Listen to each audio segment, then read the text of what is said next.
Our next candidate is Mulibatsi Moremi.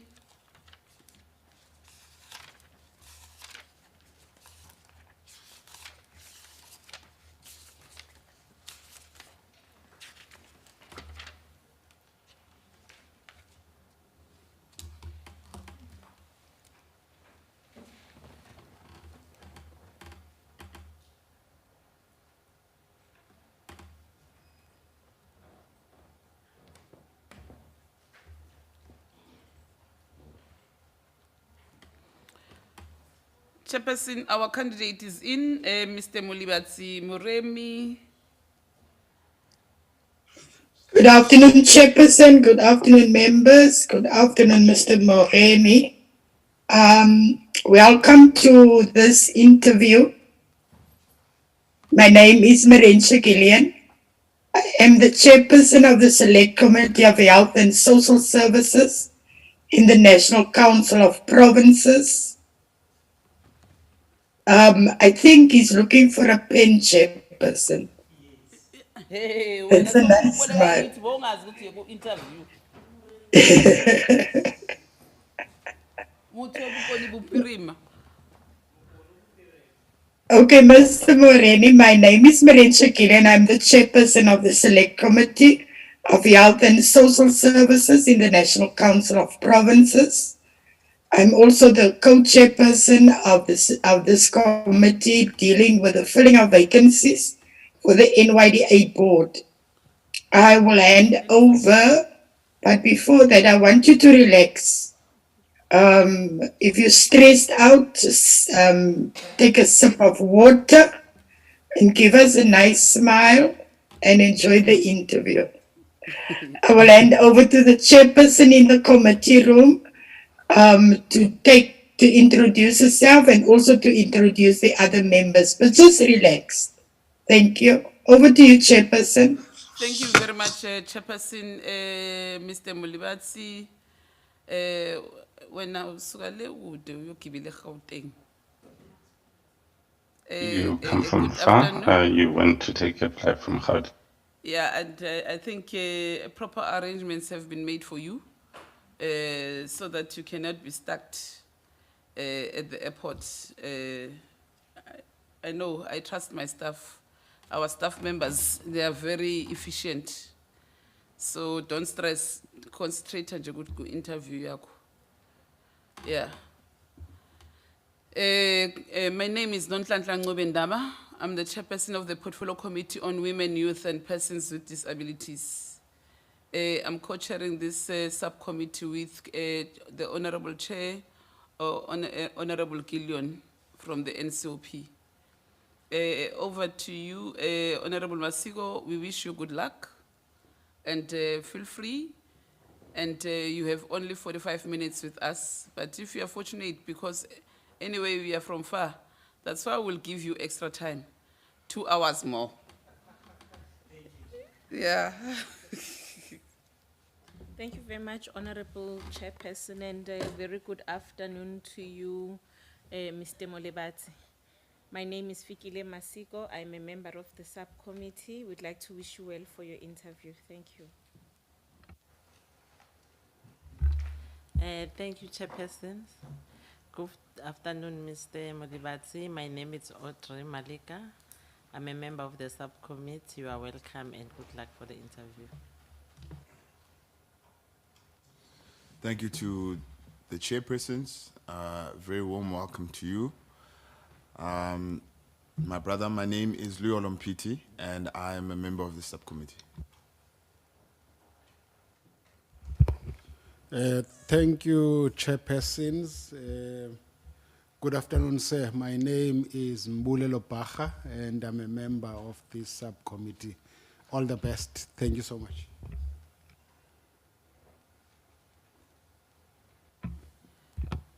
Good afternoon, Mr. Molebati. My name is Telly Somkweba, the member of the committee. You are welcome and all the best for today. I can say, Chair. Mkweba, you speak very soft.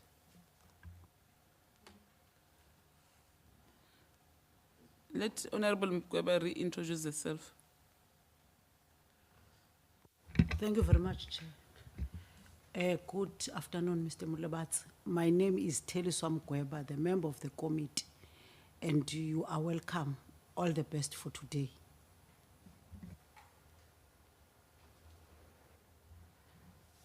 Na cancer chairperson, Inhlikan, Vitoni Brenda Matevul, ni member of the subcommittee, Imnawela Mkateko. Thank you very much, Chairperson. I am Brenda Matehula. We welcome you, brother. We wish you all the best for your interview today. Thank you. Good afternoon, Mr. Moremi. My name is Buitumelo Joyce Maluleke, and I'm a member of this subcommittee. I wish you well. Thank you. Thank you very much, honorable members. Honorable Ndongeni. Inkosi Sihlalo, siyabulisa kumnumzana uMlibathi, anana uMlibathi noma uMolibathi. Kodwa kuxola bandibiza wrong. Umnyamezela. As long as Igama lami nguNodola kaNdongeni, member yekomiti. Sikunqwenelela okuhle, at least uzincamile, wazikhupha, wancama wathi hayi corona ngasikizenzele. Uyayaqa. But ke sibulela ngoba ufikile. I wish you good luck, ne? Thank you, Chairperson. Honorable Bacha, uthi as long as ungambizi isiXhosa. Honorable Parker says as long as you don't pronounce it in Xhosa. Greetings, Chairperson. My name is Honorable Ndongeni. I would like to greet Mr. Mulibatsi. You are welcomed. All the best for the interview. I applaud you for your courage for coming out during COVID times. All the best for the interview. Honorable Natasha. Thank you very much, Chair. Good afternoon, sir. My name is Natasha Nhlangweni. I'm a member of this committee, and best of luck with your interviewer. Hopefully you have received the pen by now. Chair, we shouldn't get giving the ladies pens. We should also give him a pen. Give him a pen, man, and relax.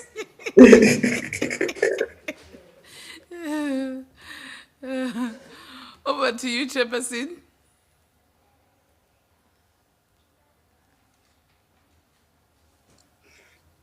Thank you, Chairperson.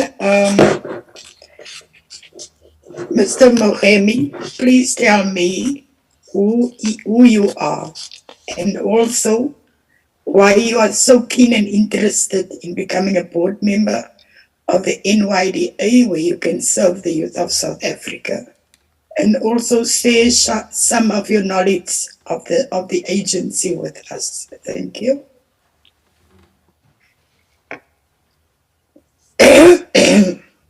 Thank you, Chairperson. Thanks to all honorable members present in this house. My name is Molebatsi Moremi. I grew up in Marezani village in the Northwest Province. I completed my matric at Sikaike High School in the very same village. I hold a certificate in computer literacy skills.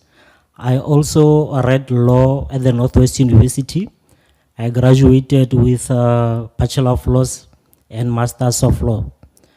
I'm currently employed as the lecturer at the Northwest University in the department of, in the law faculty. The reason why I applied or I showed my interest to be part of this board is because I want to be part of a collective that will promote the interests of youth. I also want to make this agency accessible to all young persons around South Africa, particularly to people in rural areas and persons with disabilities and women. Chair, what I know about the agency is that the agency derives its mandate and establishment from the NYDA Act. The mandate is to promote the interests of youth in the Republic of South Africa is to make sure that it addresses the injustices of the past. In other words, people who were previously disadvantaged are given consideration by this agency. The agency also run programs and gives financial support to young people who are in business, although there are budget constraints, but there are different stakeholders that works with the agency, but all is not enough, and hence I applied for this position so that I can come up with a change. Because to be honest, especially youth in the rural areas, if you can ask a young person where I come from, even those that are learned, those who are educated, you ask them about what they know about NYDA, they won't know. They won't be able to tell you what NYDA is. So it means currently the NYDA is not accessible to people, young persons in the rural areas. Thank you, Chair. Thank you very much, Mr. Mlibatsi. Over to you, Chair.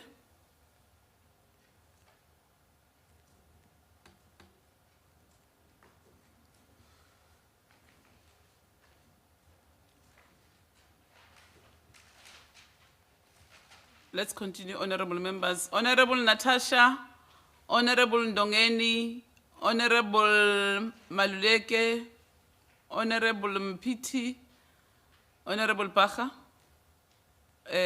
Honorable Kweba. In that order. Honorable Natasha.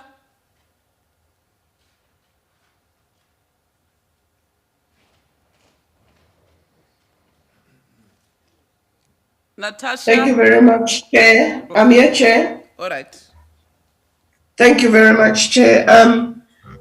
Sir, if you were to be appointed as a board member on the NYDA board, what is the best attributes of you that you will bring and the capacity that you will bring to being on this board? And also, the board have been clouded by a lot of negative perceptions that is not catering all of the youth of South Africa. What will be your best attributes to see that we have a turnaround strategy in this regard? Thank you very much, Chair. Thank you very much, Honorable Member, for that question. Let me start with the first one, my attributes. I'm a very professional person, and I'm a team player.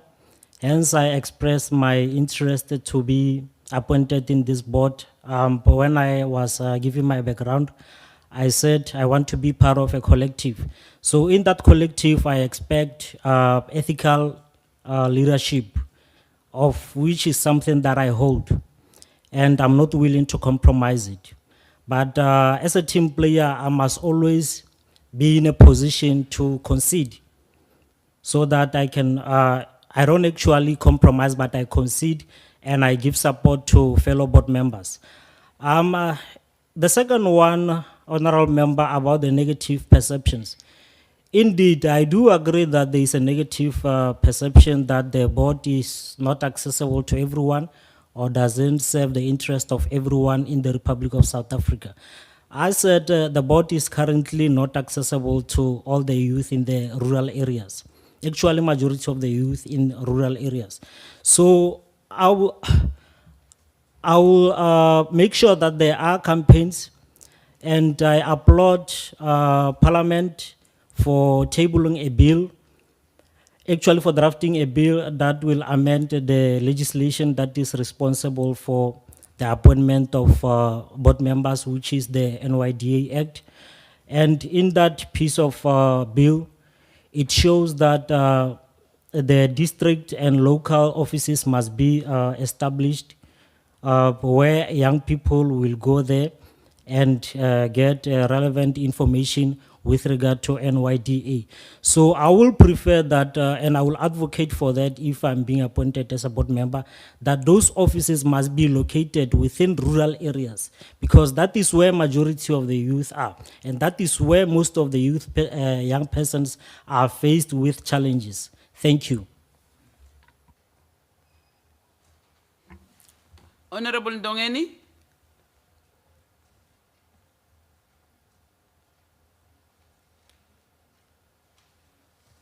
Thank you, Chair.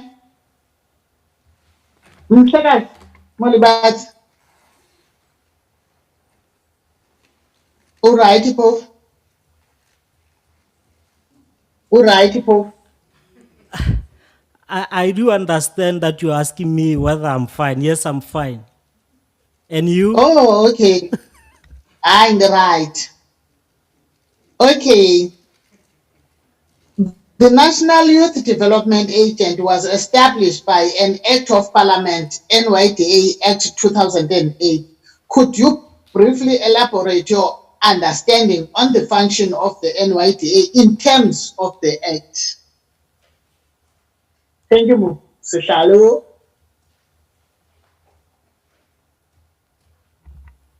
Thank you, Chairperson. Thank you, honorable member, for the question.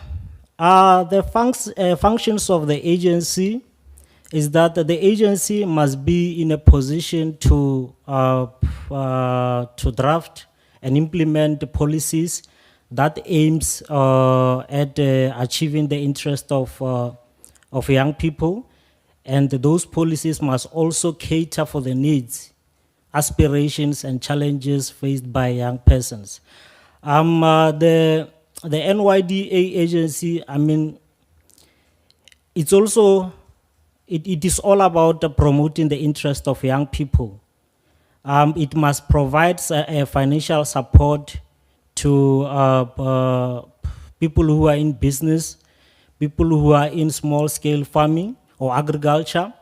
And I believe that that is not enough, because I'm disturbed that talent management is not specifically included in one of the functions that are stipulated on that piece of legislation. Because to say skills only is not sufficient, because skills and talent might be two different things. So talent management should also be included, where NYDA will ensure that young people who are talented, maybe like musicians, artists in a form of drawing, and all talents, honorable members, must be captured by that piece of legislation, so that the NYDA can help those people to manage their talent and to express it, because talent management also impacts on the economy of the country. Thank you.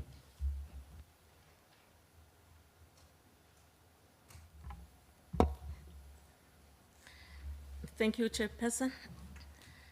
Mr. Moremi, when you were introducing yourself, you talked about the challenges that faces the agency itself and the challenges that are faced by our youth outside there. You see, because of our economic challenges that we have, especially now because of COVID-19,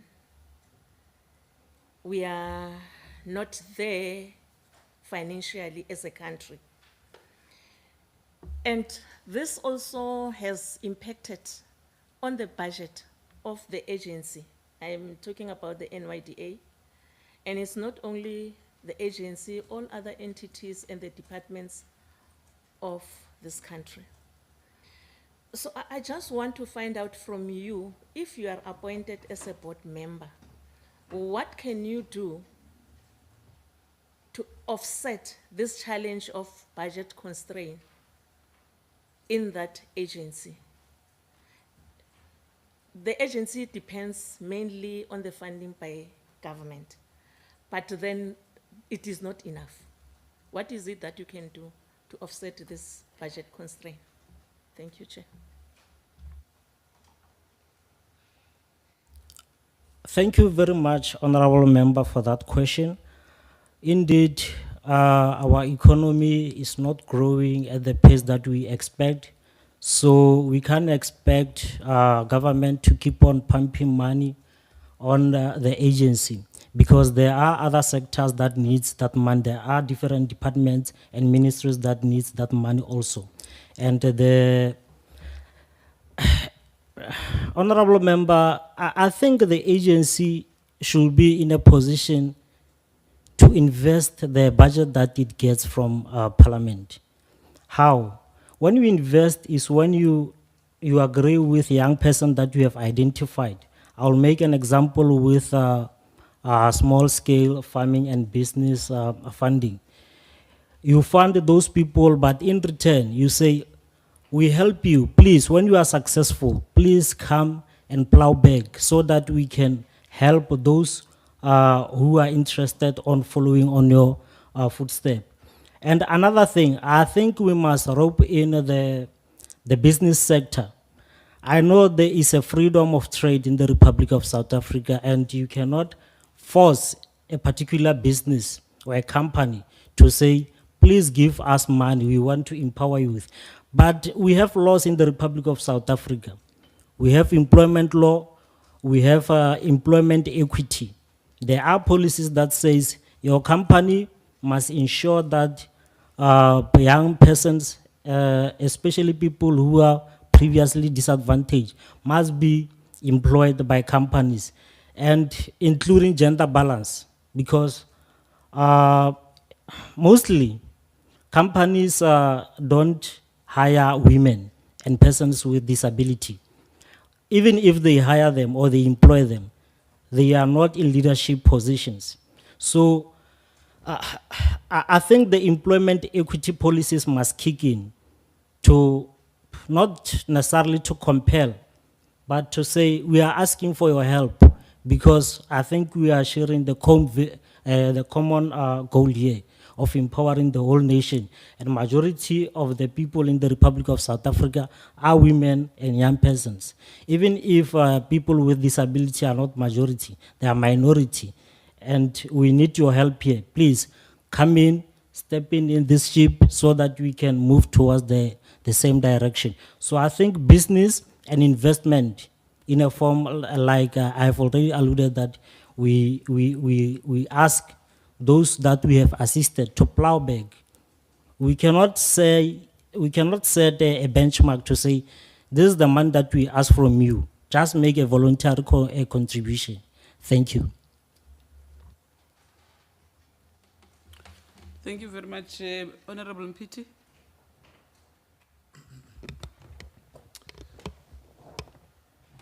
Thank you very much, Chair. And thank you, Mr. Muremi, for your comments thus far. My question really relates around, persons with disabilities. And I think, when I look at the Portfolio Committee of Women, Youth, and Persons with Disabilities, and the work that we really have done in being able to ensure that the NYDA is reflective and accessible for persons with disabilities. I think of Honorable Ngobo, who is so passionate about this particular topic, but I think the entire committee is. And one of the things that we were able to do was to say that in every report that comes from the NYDA, we want to see the statistics of how many persons with disabilities, particularly young people, are being helped, because we want to see those statistics. And so the people who sit on this board need to be very deliberate about their intention about making the NYDA accessible to persons with disabilities, but also making it sustainable and worthwhile for people to find expression in the NYDA. And so my question really is to you is that if you are appointed, practically, not from a policy or a theoretical point of view, but practically, how will you drive this particular agenda on the board to ensure that the NYDA is not only for young people, but prioritizes persons with disabilities? Because I think that is something that has been lacking in my view, and something we all need to, in all government departments, work hard on. Thank you, Honorable Mpiti, for that question. If I'm appointed as a board member, I will prioritize persons with disability because they are a vulnerable group in this economy. if we advertise jobs, we must be specific that preference will be given to persons with disability, Honorable PT. And if you don't employ persons with disability, there must be transparency. Why you did not appoint a person with disability. So in that regard, we will be able to hold a particular or a relevant institution or a relevant company to say, why did you not appoint a person with disability yet? We agreed in our policies that you are going to employ persons with disability. So there must be accountability and transparency in that issue, Honorable PT, because we want to know why is it that people are not employed, especially persons with disability. And we should not limit ourselves to disability. We must also pay regard attention to the qualifications. If that particular person is qualified to serve on the board or to be employed elsewhere, we must employ that person. If you fail to employ that person, you must tell us. You must be transparent and accountable. Thank you.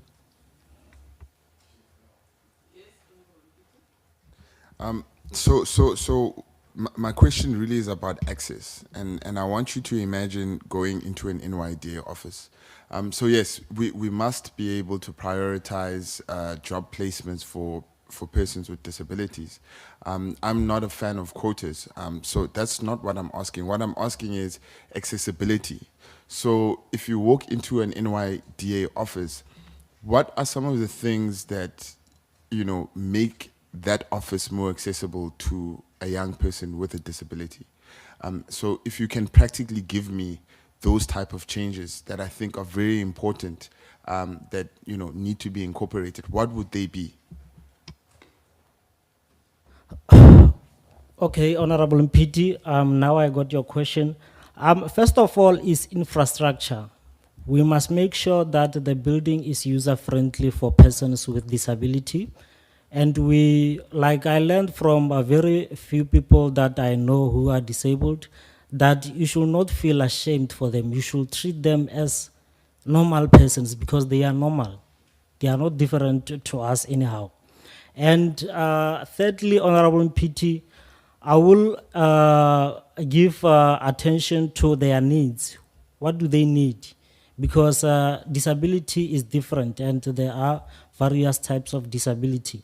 If maybe a person cannot walk, I spoke about infrastructure, is your pavement or your floor suitable for that person to come and ask for services in our offices? And secondly, if that person is, maybe she doesn't hear, I don't like to use the word deaf, I'm sorry about that.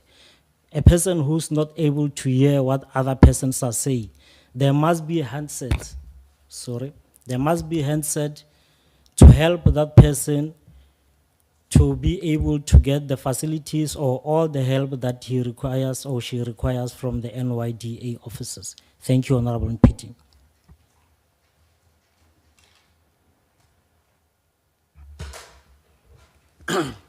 Thank you, Chairperson. I think that my question would be kind of a follow-up from what Honorable Mbiti was raising, but mainly to talk about general youth unemployment. We have more than 70% youth unemployment as we speak, to a point that COVID-19 has also not made things easier for us in order to address that particular question. Now, what I want to check from you, do you foresee any signs of economic breakthroughs for young people? And if you do, what would be those that you would do in the immediate if you were to be appointed as a board member? Thank you, Chairperson. Thank you, Honorable Member. Indeed, unemployment, we are in an unemployment crisis in the Republic of South Africa, simply because our economy is not growing as we expect it to grow. And I don't see our economy growing at that pace because we are faced by this pandemic. And I can assure you, honorable member, that more people are still going to lose their jobs, considering that this pandemic is continuing to kill our people. Businesses are closed. Honorable member, I don't want NYDA to focus on employment or unemployment only. I want NYDA to focus on venturing into businesses, give young people the land so that they can farm, they can carry out or execute all agricultural needs. With regard to employment as well, I want young people to be represented in key positions in government. I find it very disturbing that young people are not represented in key positions in parliament, in the judiciary, and in government, in the executive. So what I will do as a board member, honorable member, I will ensure that, like I said on my introduction, I want talent management. Let's use their talent so that they can make a living out of it.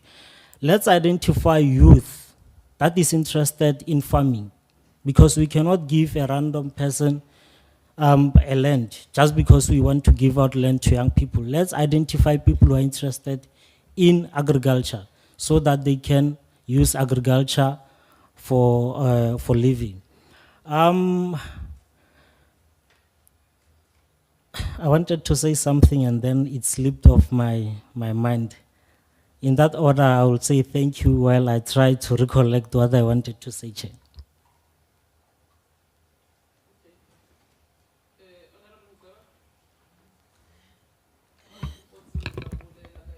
No, thank you very much, Chair. Mr. Murem, you must take your time.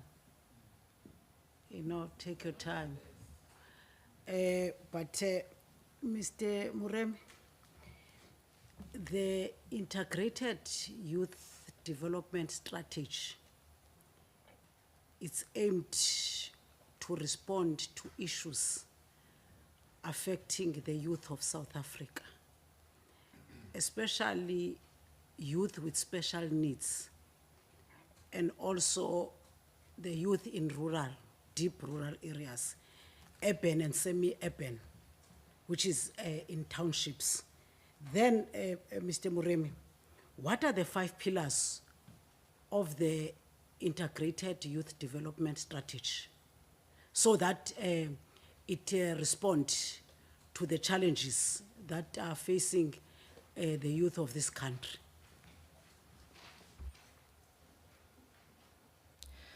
Thank you, honorable member. I will say the first one is that government is striving towards making quality education accessible to young persons. And secondly, I will say it wants to create jobs for young people in the Republic of South Africa. Thirdly, it wants to provide funding for businesses in the Republic of South Africa and for young persons who wants to be in the agricultural sector.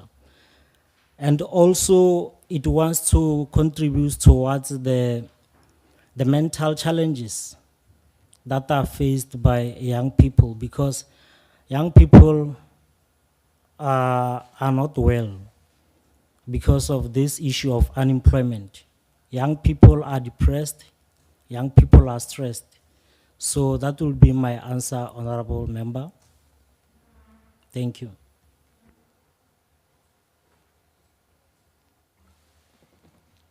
Honorable Bakas Mbuzile. Yeah, Mbuzile. You did ask. Yeah, because Natasha. Thank you very much, Chair. My brother, if you are elected as a board member, what can you do to promote diversity in the agency?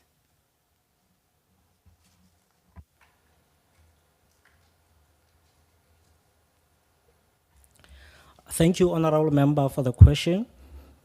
It is very difficult to promote diversity in the agency because currently the agency comprises of 7 persons or 7 people or 7 board members.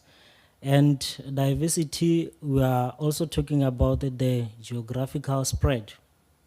And if you check the demographics of South Africa, we have different races, we have different ethnic groups.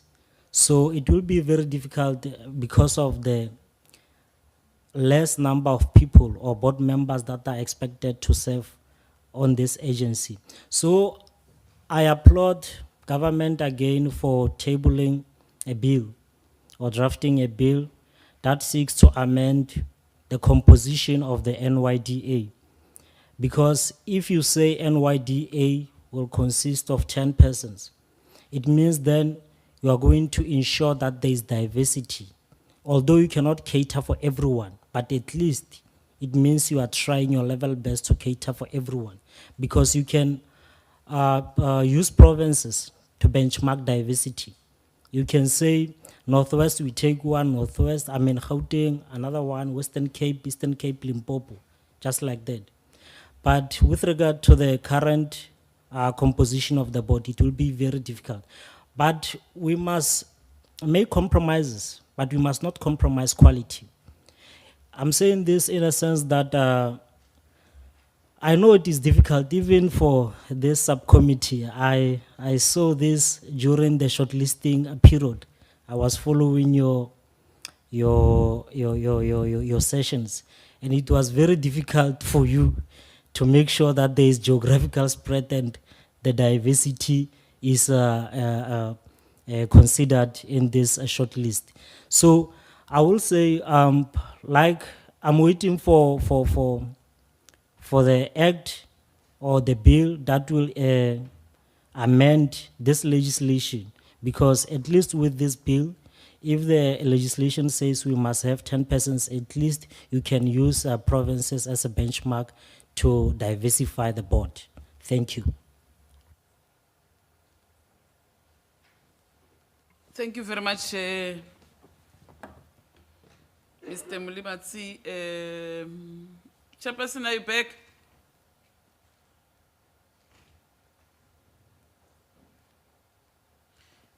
Yeah, we have come to the end of your interview. Is there anything that you want to, whether it's a comment or a question that you want to ask the panel? Thank you, Chair. I don't have a question, but I have a comment. I would like to thank you all honorable members for giving me this opportunity to come here for this interview so that you can hear my side of the story. I would also like to thank the logistic department for making sure that I travel 3 provinces within 24 hours. And I have to acclimatize myself to different temperatures in those 3 provinces. Chairperson, I will just say this on the lighter note. I thought you were going to grill me because I refused to have lunch with you. So thank you very much for giving me this opportunity. Okay, no, thank you very much. Nomvula, where are you? Another point for our staff, another reason for them to get a bonus. Yeah, you are not here, you were listening. Mr. Mulibatsi was commending our staff members that they are very efficient and effective. So we want to thank you, Mr. Mulibatsi, for that comment, for our staff members, and it's another round of applause for our staff. You know, they have never disappointed us. Yeah, keep up the good work that you are doing. We wish you very well. And you must travel safe back to Mukone Pirim. It's far, you know, and you wear your mask. Yeah, and anything else, honorable members? We're covered.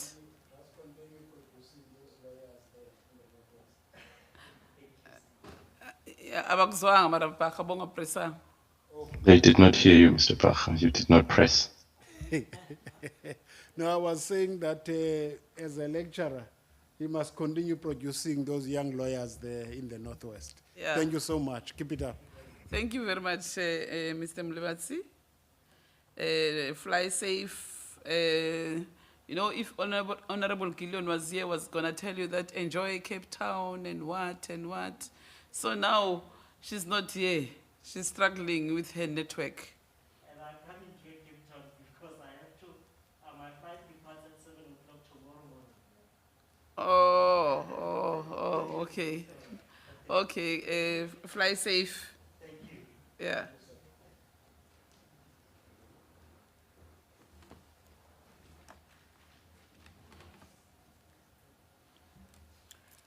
Our next candidate is Mr. Shingange, will be Mr. Shingange, due to his flight is at 7. So he's not booked in.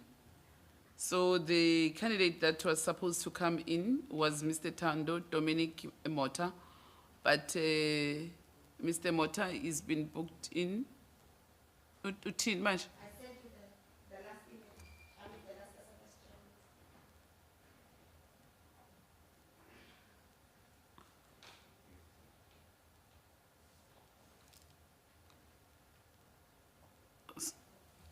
Athi ke mina ngifuna nikhulume ngesizulu lento yini nifuna ini ngibhalele nathi kufanele kungene ekhaya ngoba akabhukhelwa uyafly uyele ekhaya. So Chairperson, I am back. The weather is so bad this side, I'm in and out.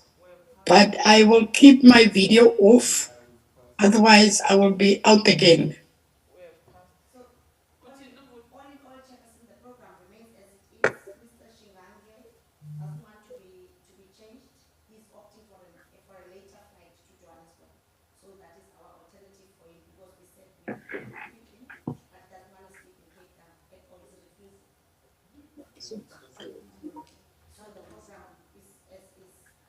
It doesn't have to come in now.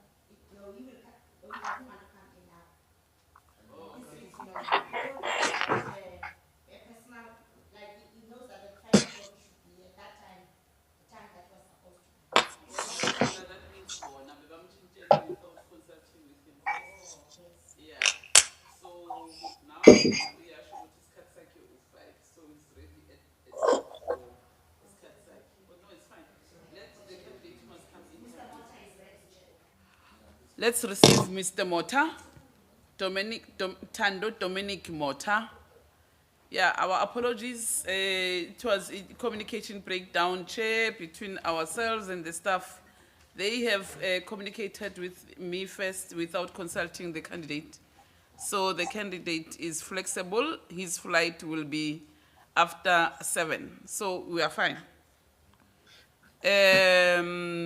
Good. So we want to so say afternoon or evening. Afternoon, Mr. Mota.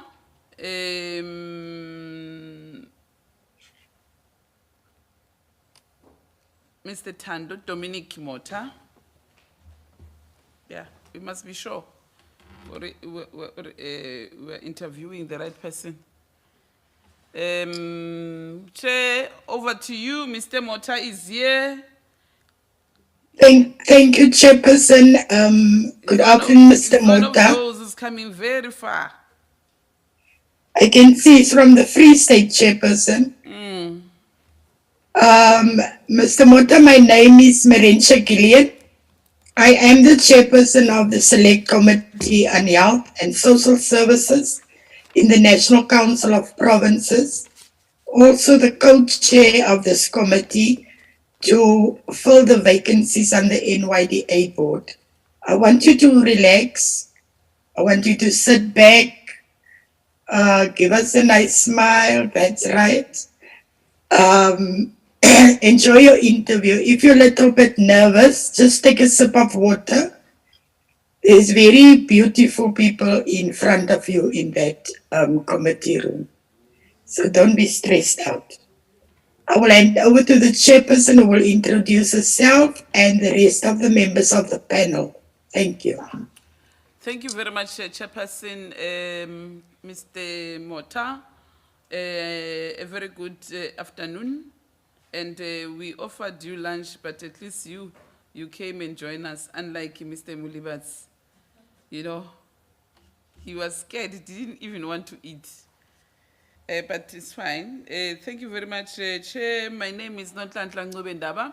I'm the chairperson of the Portfolio Committee on Women, Youth, and Persons with Disabilities. We wish you good luck and just relax. Yeah, feel at ease and at home. It's just an interview.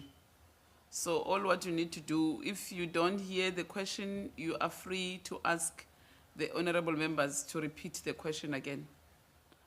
Yeah, thank you very much. Honorable Masigo. Thank you very much, Honorable Chairpersons. Good afternoon, Mr. Mota. Ufikile Masiko. I'm a member of the committee and I'd like to wish you well for the interview. Thank you. Thank you, Chairpersons. Good afternoon, Tando. My name is Audrey Malika. I'm a member of the subcommittee. You are welcome and good luck for the interview. Thank you to the chairpersons. Very good afternoon to you, sir. My name is Louis Olompiti, and I'm wishing you well for this interview. Thank you, Chairpersons. Good morning, Tando. My name is Mbule Lopacha. I'm a member of this committee. All the best for the interview. Thank you. Thank you, Chair, and good afternoon, Mr. Mota. My name is Teliswa Mgweba, the member of the committee. You are welcome and all the best for today.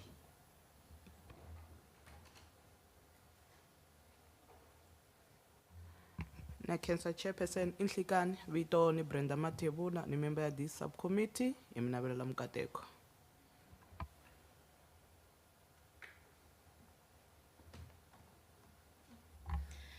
Good afternoon, Mr. Mota. My name is Buitumelo Joyce Maluleke, a member of this subcommittee. I wish you good luck with the interview. Honorable Natasha.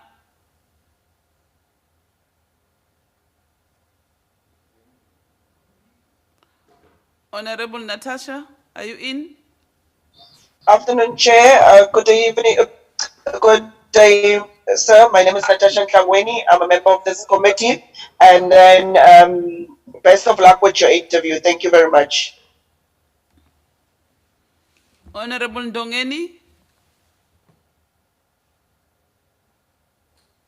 Afternoon, Chair. Afternoon, Tando. My name is Nokuzola Ndongeni, member of the committee. I wish you a good luck. Because usuka kude. The first start. Let's talk the first start. Because Ndabule. All the best with your interview because you're all the way from the Freestad. Thank you, Chairperson. Thank you very much, Honorable Ndongeni. Over to you, Chair. Akere Thabo wa thoma ho tswa ko Free State, but ba ko Free State ba tsamaya. Thank you, Chairperson.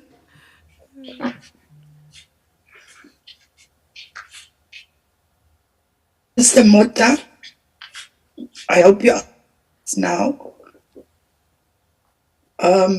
Can you give us an overview of yourself? Also tell us why you're interested in serving the young people in this country by becoming a board member of the NYDA and some knowledge of the agency. I thank you.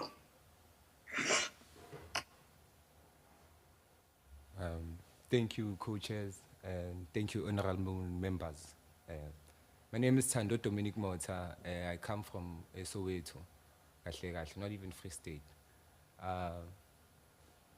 I am born in 1995, and I happen to have a lot of family outside Soweto. I'm very fortunate to have family in the rural areas of Mpumalanga. I'm very fortunate to have family across the townships of Soweto. I'm also very fortunate to know family in the suburbs of even KZN and also Gauteng. So I say I'm very fortunate because in my childhood I could move around easily, around visiting my family. I am a people's person, ngumuntu abantu, and ngumuntu othandwa ngabantu, ngumuntu I'm othandwa a ngabantu people's, futhi. Um, I'm a people's person, a person who likes people and also liked by people.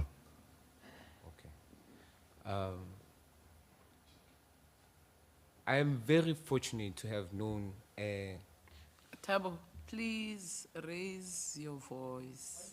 Angizwakali. Bua ka rally voice. Yes. Okay, can I just start over again? Yeah, definitely. Your voice is very soft. You're speaking with a rally voice. Okay, let me start over then, right? My name is Thando Dominic Mota.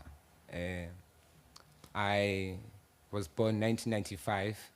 I happened to be born in Baragwanath Hospital. I am very fortunate again, I repeat, for having a family in Mpumalanga, in the rural areas, family in the townships, and family also in the suburbs. Yabo. So I say I'm fortunate because I got to learn the differences in the different environments, the different areas that I am talking about, the rural, the townships, and also the suburbs. And I found a fundamental difference between these three places, which is a problem with development infrastructure, and also a significant amount of a lack of what's this?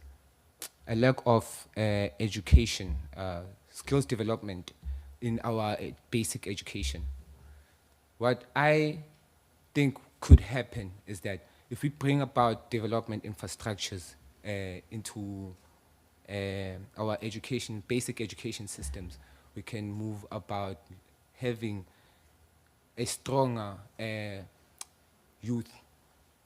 What I would like to also be thankful about is an opportunity to go to university. I am from the University of the Free State, which I suppose that's why I'm probably in a category Free State. However, in my years as a student of a Free State, I got an opportunity to serve the students. I happen to be class captain or class rep, that is, of multiple classes in university, where I got to help students with their academics, carry out what they needed to do, know what they need, and also stay in track with their academics. This also includes my politics class, my final year political class, which I think was fairly successful. Here, which also in turn led me to being elected as a treasurer of the Humanities Faculty Student Council. Unfortunately, I could not accept that position because I am no longer a member of the institution. I'm no longer a student. So, moving forward this year, after my graduation, not even before that, I was also in university. I was also a member of ISASCO, which is the South African Student Council. And there we worked on our Right to Learn campaigns, helping students register, apply for NSFAS, and also get accommodation. We managed to, I also managed to become a member of an electoral committee of the vice president of 2019 to 2020 of the SRC. And there we also started some initiatives such as your student parliament and helping students also with their everyday needs.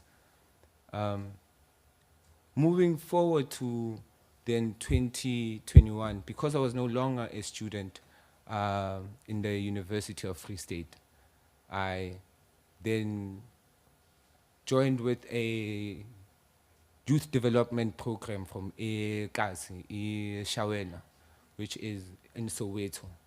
This is an institution called Kasi Education Lab, which I think advocates for students, for learners to become better individuals, better leaders in our community.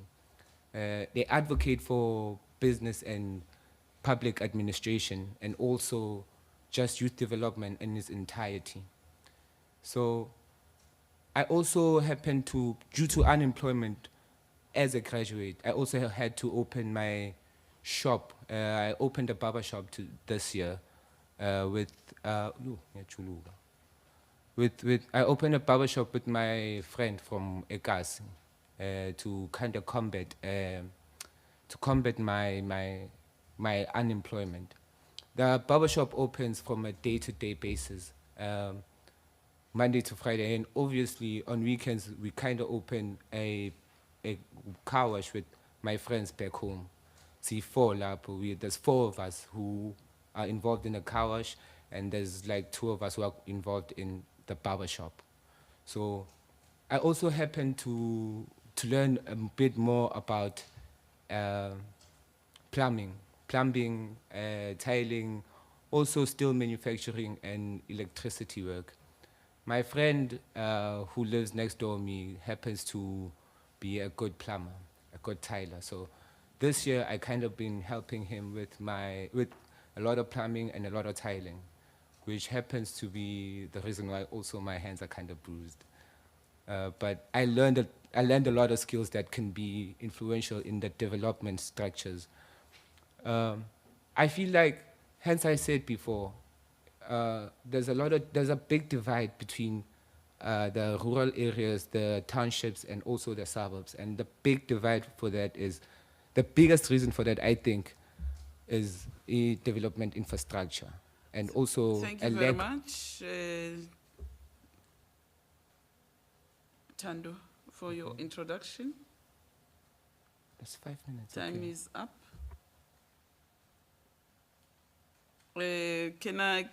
Chair, can we take hands?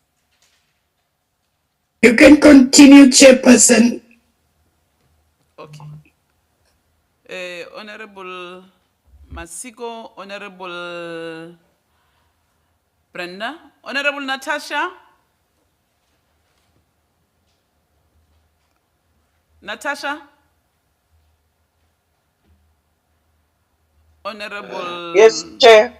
Okay. Honorable Pacha and Honorable Malik. 6. It's fine. Thank you very much, Honorable Chairperson, and thank you, Mr. Mota, for the introductory remarks that you have given us. I'm sure that you are well aware that some of the expectations, which is quite important from the board member, is for you to be able to look into the effective and efficient management of the resources of the National Youth Development Agency. So how would you ensure that there is effective governance in the agency? Thank you, Chair.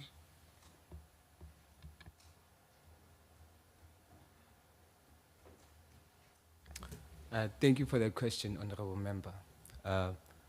How I ensure that there is effective governance in the NYDA is that we need to also look at partnering with our NGOs. We need to also look at partnering with local municipalities and also local government in its entirety. We also need to focus on having a development plan for skills development in our basic education.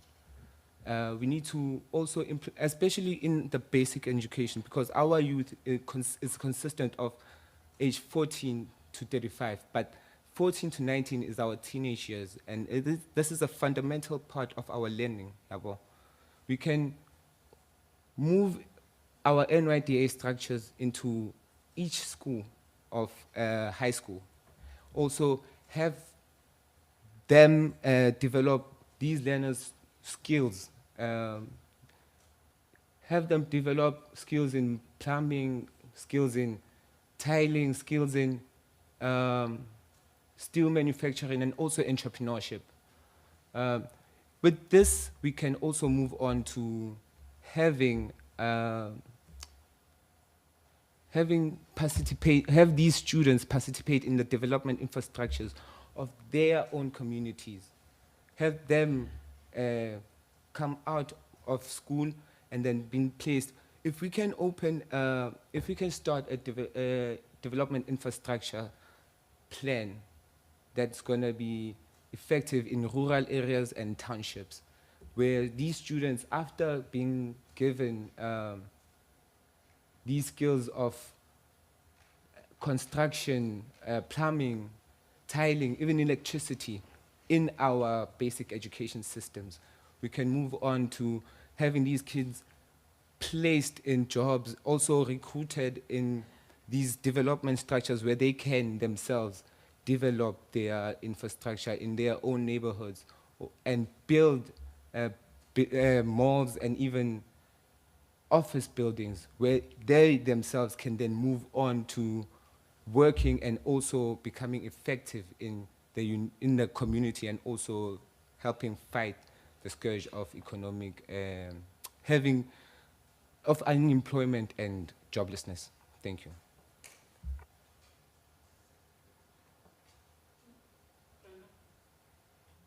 Thank you.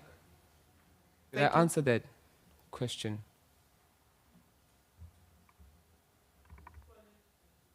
Thank you, Chairperson. Maybe it is a follow-up so that we can channel it directly. I'm asking about good governance. Yes, which ensures that the resources or the budget of the agency is managed correctly. Yes. For that, we need to put also institutions of checks and balances in the government, in the NYDA itself. We need to have people that will also follow up on who are the leaders of NYDA and also check up on how the budget is spent, what is it spent on, and why is it spent on that. If we can have the checks and balances with the NYDA and local municipalities, hence I say we need to partner with local municipalities and also the local governments. So even civil society in itself needs to also be part and parcel of checking what is being done in the NYDA and what is being done with the funds allocated to the NYDA. Thank you.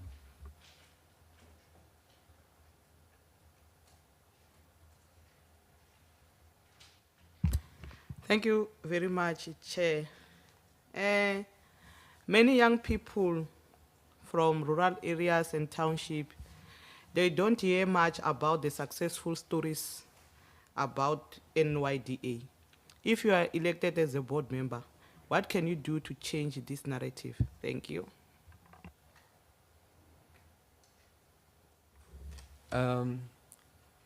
I think right now we are living in the fourth industrial revolution, and a lot of us and even these kids, young people, have technology and the use of technology on their hands.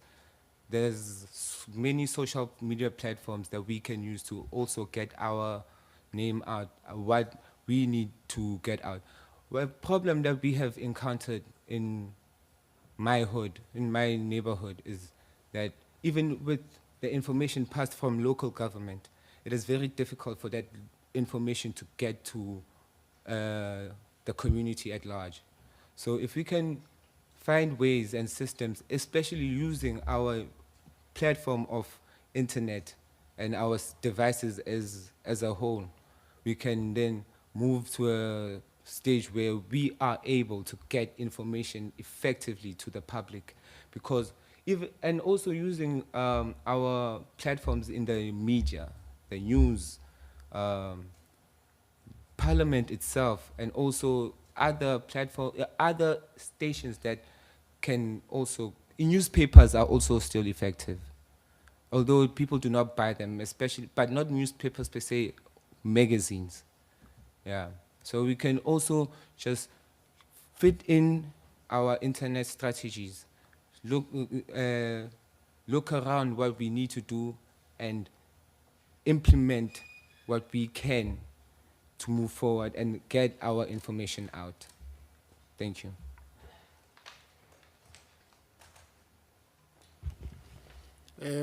Thank you, Chairperson. My question would be, there's a lot of negative perception about NYDA. What NYDA is doing, what it is not doing, and so on. What can be done to change the negative perception amongst young people about the NYDA? And secondly, how are you going to ensure that the NYDA, under your leadership as a board member, will consistently abide and be guided by principles of the youth development without prejudice? Thank you, Chair.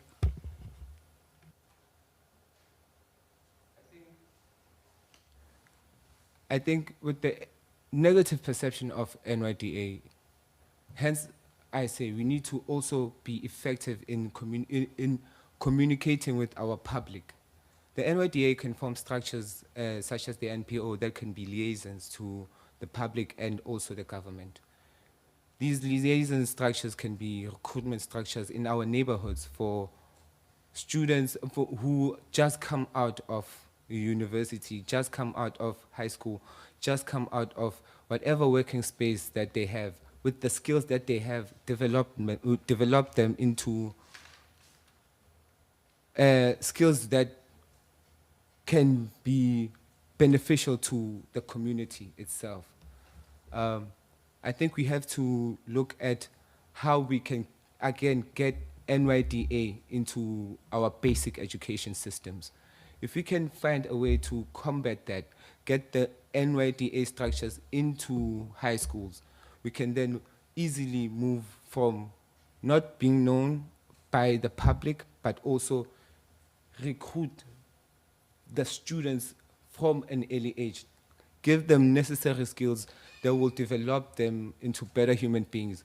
And at the end of their schooling with whatever skills they have, recruit them into whatever development infrastructure programs that we have, so that they themselves, again, develop their own communities with the skill sets they have. And if we partner with organizations such as CETA, or I don't know, is it Msobomvu, where they give AMA certificates to people who have graduated or skills or have certain skills. These students coming out of your basic education will have a chance to move into the working environment through the infrastructure programs that we build. And at the end of the infrastructure programs that they themselves will be involved in their own communities, they will have a chance then to get certificates by the CETA, for example, that will give them accreditation of the skills that they have acquired and give them a chance to then move on to becoming better or even applying for better job opportunities, and also creating job opportunities for other people with accreditation for a company they can open. Yeah. Thank you. Honorable Natasha? Sorry? She was saying network is giving today wherever she is. So take the, you can, oh, okay. So we have come to the end of our question. There's no one that I've jumped except Honorable Natasha. Thank you very much, honorable members. Over to you, Chair. Thank you, Chairperson, and let me take the opportunity, Chair, to thank Mr. Mota before this panel for this interview. Thank you very much for your participation, Mr. Mota. I want to wish you well on your further endeavors, and also, Mr. Mota, go well. Cape Town is not so nice tonight, Chairperson. It's raining cats and dogs, but enjoy and go well, Mr. Mota. You are excused. Do you have anything? Do you have sorry, my dear. Do you have a question for the panel or do you want to say anything? No, I don't have a question for the panel. I would just like to thank the panel actually. This is a very big opportunity for everyone involved in it. As intimidating as it is, I am very glad that I have gotten the opportunity to be here. It is very comforting to also have you smiling back. I'm telling you the truth. It is not easy to be in front of you.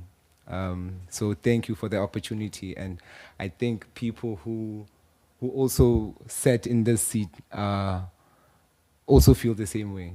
They would like to thank you wherever they are because the opportunity is really big. And I want to thank the people who helped us get here. You know, your staff members who are very kind. They're very patient with us, and I'd like to say thank you to each and every one of you again. Thank you. Thank you. Thank you, Mr. Mota. It is so good to get such positive feedback from our staff members. Thank you to all our staff members. I want to echo what the chairperson has said. You need a bonus. Thank you, Mr. Mota. You're excused. On a lighter note, have you ever heard of a social media celebrity called King Nuba? King Nuba? Not yet, ma. He's a social media star. Okay. I will. Ngiyabonga, ma'am. All right. Ashe. Thank you, ma'am. Uzasibona mombheka lo muntu loyo. You will see, go look him up. Masiko. Yebo ma. Usuphuma no pen 10. Andiva ma. Have you gotten yourself a pen? Yeah? Nabuza kumasiko usuphuma no pen 10. Oh! No, not exactly. He looks like someone we know. Baha Nanda. Honorable Baha. Nanda. Zamnanda ndimjongile. I will stop her. I'm keeping an eye on her.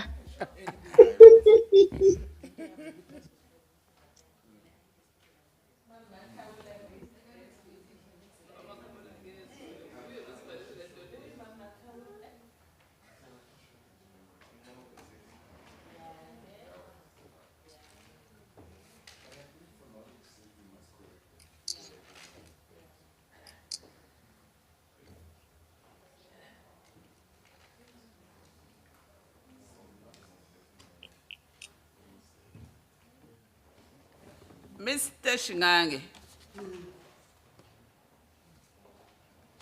Yeah.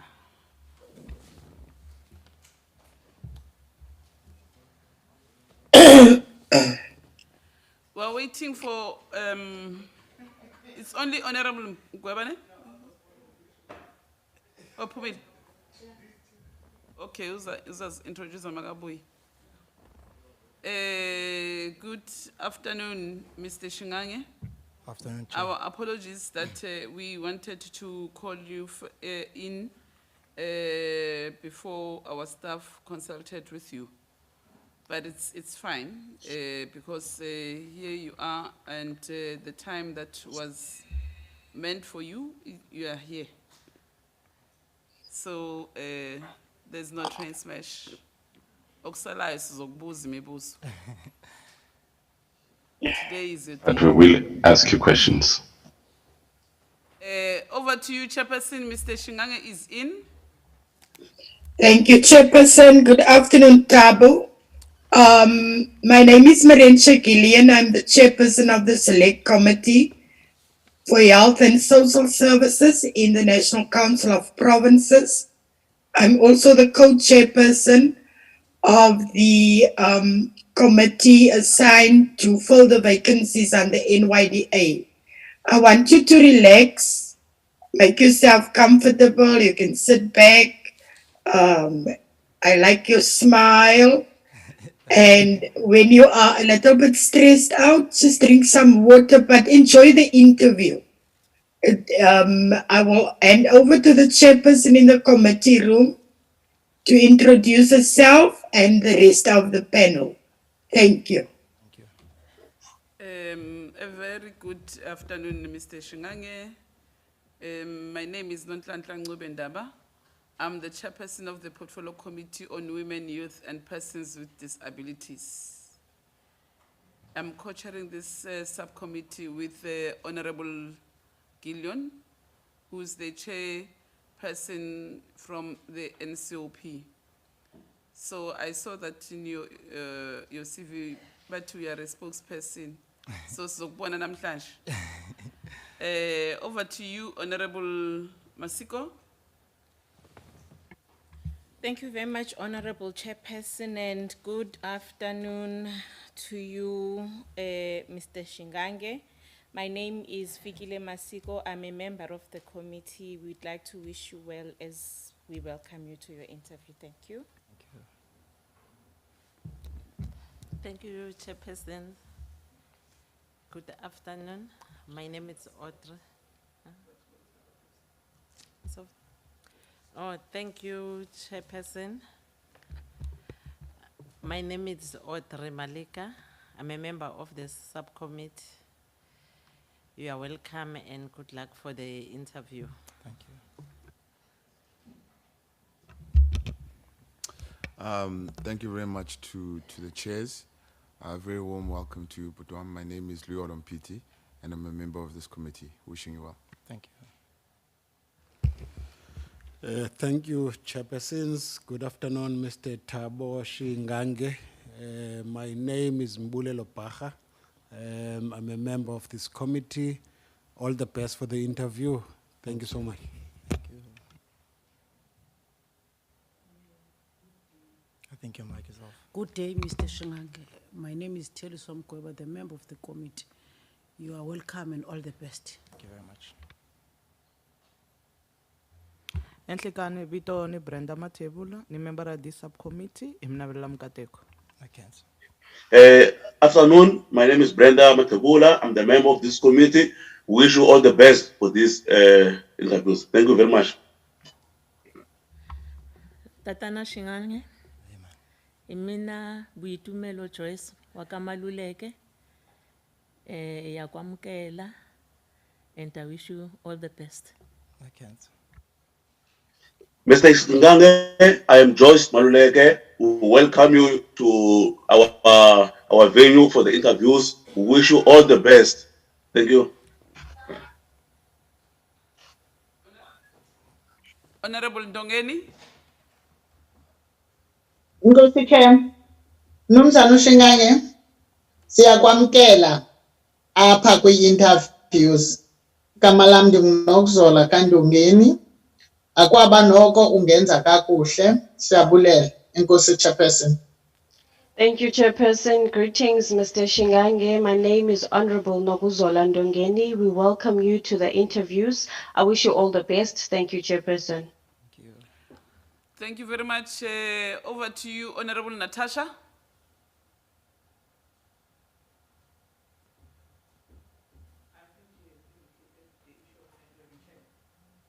Oh, okay. No, it's fine. Over to you, Chairperson.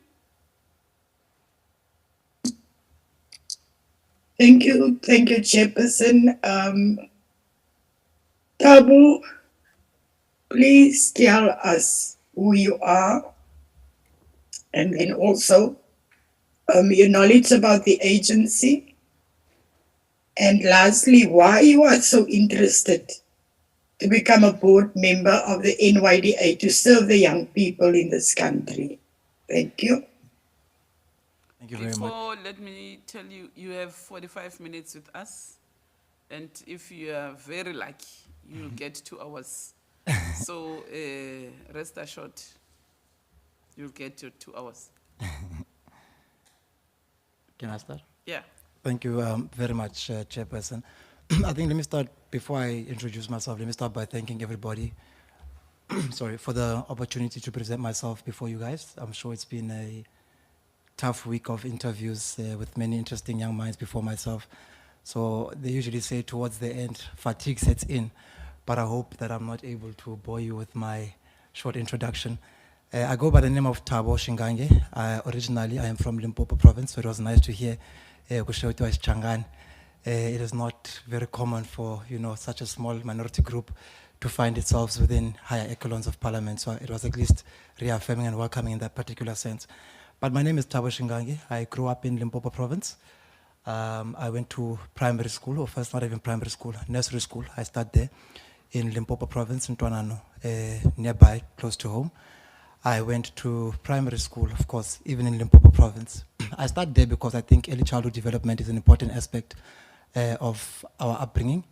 And so being a boy from the village, I think it's important to at least, acknowledge my roots in that particular sense. But for the most part, I spent most of my time in Gauteng, where I went to high school at Sandringham High School, as well as to where I first got involved within the aspects of student leadership when I was elected as a deputy head boy. Not by choice. In fact, I was more like appointed because there was an issue that particular year regarding student leadership. And so the high school found it apt that I at least be, appointed in that particular sense to represent young people, given the governance challenges that we're facing at that particular point in time. I then had the honor to attend university at the University of Pretoria, where I think I got introduced, for the most part, to part of my youth involvement for the most part of my life through student politics. And I know the committee in the previous board interviews had an issue around, the various political nature that came about, the names that were presented. But I have a different approach towards politics. In fact, I'm a proud member of SASCO at the time. And I think it is SASCO that saved a lot of students, not just myself, but a lot of students in universities when it comes to the question of access. I myself being a beneficiary of such a program through their Right to Learn program. When my mother had lost her job in 2014, I found myself being one of those students where the NSFAS system had failed us in that particular aspect, and I found refuge through various student activists at the time. In fact, that is how I got introduced within that particular setup. I then went on myself to become a student activist. In fact, I thought it as a way to give back to the community, give back to those who had assisted me through my various involvements, various campaigns rather. It's called the Right to Learn campaign. And I think that is when I got the interest in terms of a passion for higher education through those various structures. I was also privileged enough to be elected as the SRC president of the University of Pretoria. This, of course, is following our robust involvement in things like the Fees Must Fall and Africans Must Fall at the University of Pretoria, as well as the end outsourcing protest, which I think our parents, being children of the working class, our parents as well being subjected to adverse difficulties in those ivory towers. I find myself very much involved in terms of uplifting and in terms of championing the worker struggles. Not just as the SRC president, I think I served 2 terms. I was also appointed the following year into the interim SRC as the deputy chairperson, as well as the study finance portfolio, where I think that is where I had honed the art of running effective governance or student governance in that particular aspect. We had championed an issue called the UPSRC 10 million rand game, in which the aim was to raise, following Fees Must Fall and the challenges of funding in our higher education sector, the aim was to raise funding for students who could not afford and who were rejected, by the NSFAS system. We were able to raise at that particular point in time 4 million rand at the University of Pretoria, outside of the budget which was given to us of 1 million rand. And I'm proud to mention this particular initiative because for the most part, till today, and it's one of my proud programs, till today I'm yet to be surpassed in terms of fundraising that particular aspect in that university. I've also been fortunate enough, in my academics, I studied political science, majored in politics and philosophy. Did my honors at the University of Pretoria and my masters as well through the Mandela Rhodes Scholarship, wherein I was elected to join a part of, or rather to join a committee of young bright minds across the African continent in the year 2018. Also being shortlisted for the Chevening Scholarship to go and study another master's abroad in the UK if things go well. In fact, I received that communication last night, so I thought it would be interesting in terms of bringing that particular academic background to the fore. And also, I think in summary, and before I come to a close, I've been very much involved in a lot of youth activities, youth programs. I'm currently, the chairperson was making an allusion to it, I'm currently the spokesperson of the South African Union of Students, which is a union body of SRCs across the country, where, to summarize, I pretty much like to explain like an SRC of SRCs, for those who do not know it. And part of that is to champion the issues of students across the higher education sector, bearing in mind some of the inequalities of the past, the colonial past, the apartheid past, that continue to plague our higher education institutions. I've served there for 3 consecutive years. In fact, they are sitting today. I'm supposed to be at the University of Venda today, but I find myself here where we are convening our 8th National Congress, which I'll join after here. So I think I've also been involved in a number of other projects, campaigns across the African continent. I've been involved in a campaign called the Tumamina Youth Brigades, which arose out of the need to center ourselves within the African diaspora. This came about following the crisis in Mozambique, following Cyclone Idai, in which we gathered ourselves as young people to, contribute towards, assisting our brethren across the border with food packages, feeding about 300 families at the time, which were suffering in that particular aspect. Thank you very much, Chair.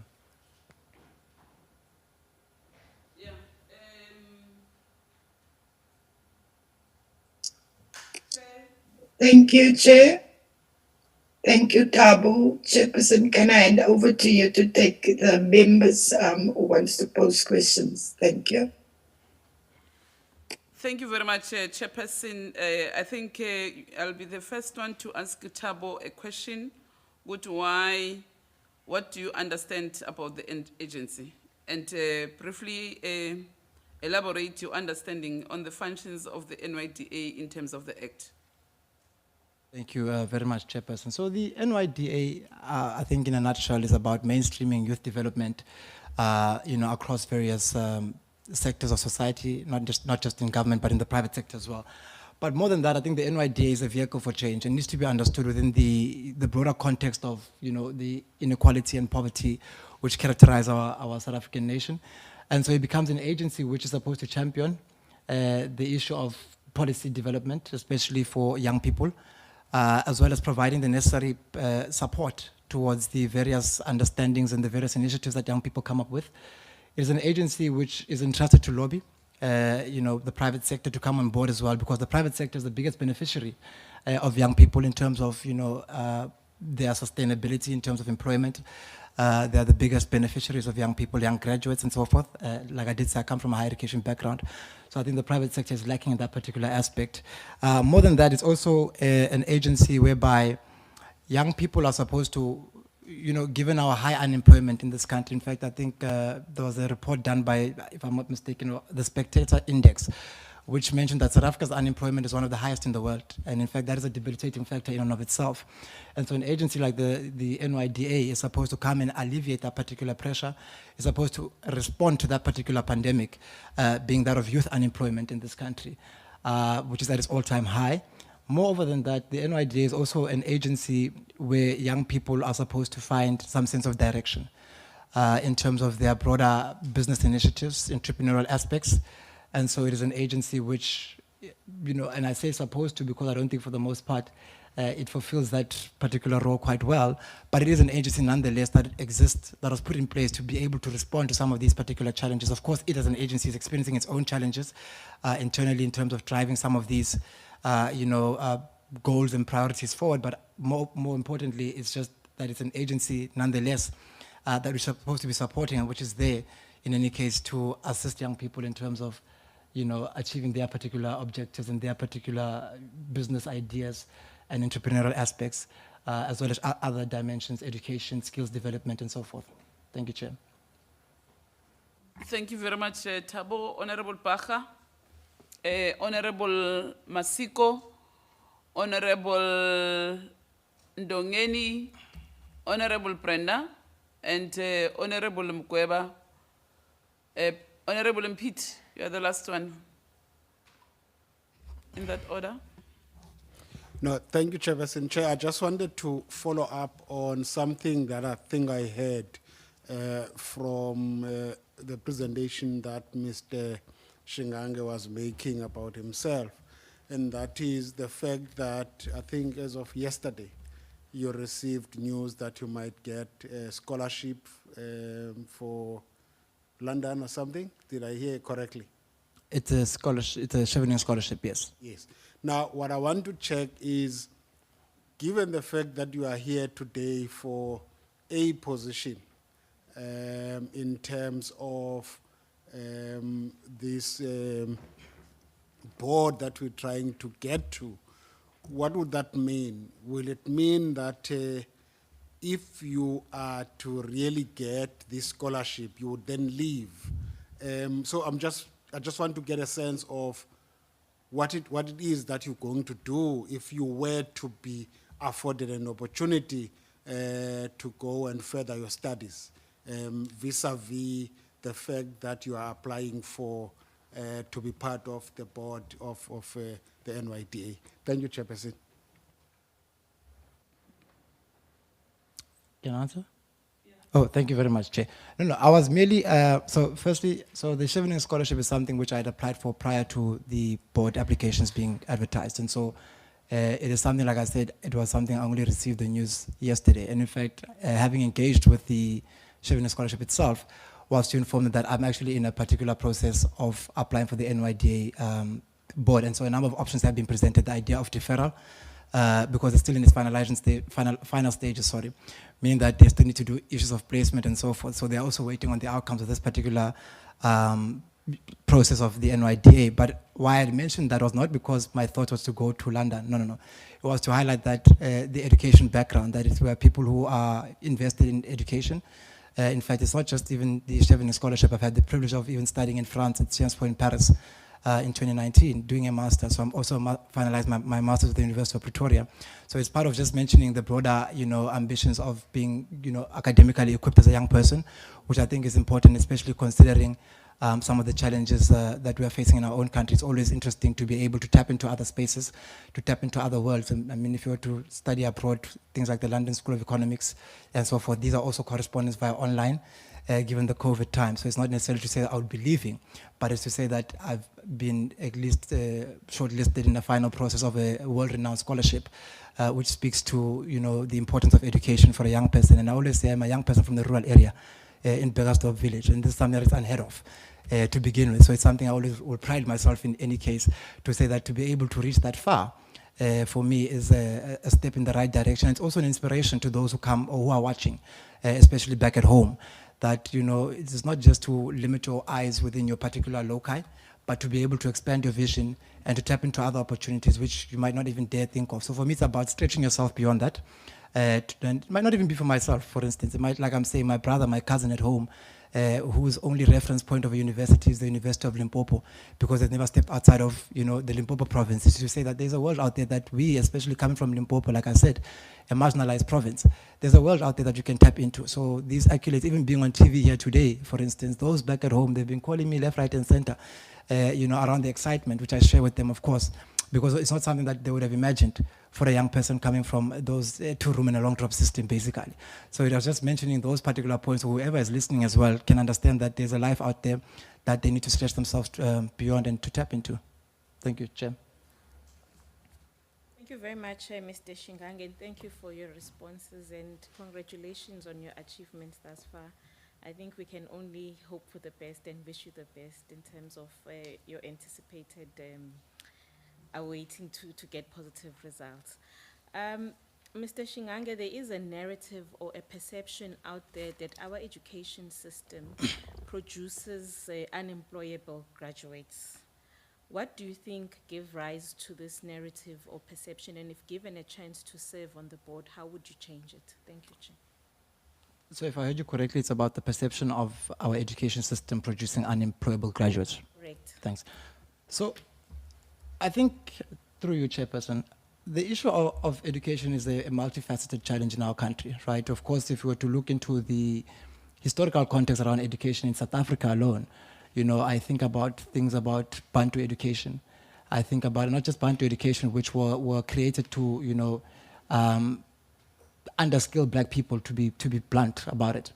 Even at a university aspect, right? I think about the things of the Extension of Universities Act in 1959, 1969, if I'm not mistaken, which pretty much criminalized the enrollment of black people in, our particular universities, and I call them historically white universities. I'll come to the point around unemployable graduates, because I think before we even speak to the issue of unemployable graduates, we first need to speak with the issue of our education system in the country, the issue of the commodification of education, right? The issue of neoliberal policies, right? So, for instance, we come from the things like fees must fall, right? And pretty much at the heart of student protests across this country has been the immediate question of the right to learn. Given, of course, that many people can't afford to study. And once they're in those particular universities, they still cannot afford to continue their studies because of a number of issues, finance related. Now, why am I starting from this point before I get to the issue of employability? Because there's a crisis. Before we can talk about young people not being able to find employment from their graduates, let's talk about those who can't actively find or can't actively look for employment because, one, they cannot afford the cost of education in this country. Two, because, for instance, we have things like high levels of student debt in this country. So we have, and it's arising out of the commodification of education, right? So you have many people today who have studied who do not have their qualifications with them, right? Because the universities and the TVET colleges are withholding them because they owe the universities money. Now I think to myself, now, if I have studied a degree, let's just say I did an undergraduate in political science, and I don't have that paper to prove it, right? How then do I begin to look for employment, and how then do I begin to compete in an equal and fair manner with my colleagues who perhaps would have afforded education and have the paper with them in the first place, right? So there's that issue alone, the issue of many people can't find meaningful employment because the universities are withholding their academic records, are withholding their qualifications. In fact, they say that no, the company must email them, they'll email it to the company. And I don't think to myself, if you're sitting, NYDA for instance, you were sitting with over 1,000 applications, right? And if any of us fail to produce any of those particular documents, I don't think you would have the time, the energy, or the patience to email each university, each college one by one to say, can we have the paper of this one, who owes you fees, but you need it in your particular aspect, right? Now, once you deal with that issue, then we come to the issue around the mismatch of, perhaps producing people who are unemployable, right? Once they can all get their qualifications, then we start talking about the curriculum development. We have really gone into a very capitalist society, in a very industrialized society, right? But we're not matching it with the curriculum development that is required in terms of our higher education institutions. It's also arising out of issue of neoliberal policies, which are being, shoved down the throats of many young black people in this country. We say, as a government, you say that you believe in free education, or education should be free for the poor and the most marginalized, yet you still cut funding from higher education. For instance, this year alone, you cut 7 billion rand from higher education. So how are you going to meet that particular, aspect of producing the necessary graduates, the necessary qualifications that you might require, yet you are continuing year in, year out defunding of higher education, which is creating a crisis, right? And on top of that, it's also the issue of many young people today go to universities, and I'm not talking about universities and TVET colleges separately. We have a problem in this country whereby we overvalue universities and we undervalue TVET colleges, right? And it's also not by design, right? It's not by a mistake. Students are not stupid, right? The poor infrastructure of our TVET colleges, the poor teaching staff in our TVET colleges has created this crisis, right? And so it's created a situation where many young people want to run to the university for a qualification because they believe that without a university degree, they cannot make it into the job market, they cannot make it. And so what happens is that you have a pool of students, massification into your higher education, into your universities in particular, coupled with defunding of your higher education sector. So you're realizing you have universities are interested in research outputs, they are interested in rankings, global rankings, not interested in the development of the country. So they just want to take in as many numbers as possible, to fill in as many courses as possible, to write as much nonsensical academic work that does not speak to the immediate realities of South Africa, right?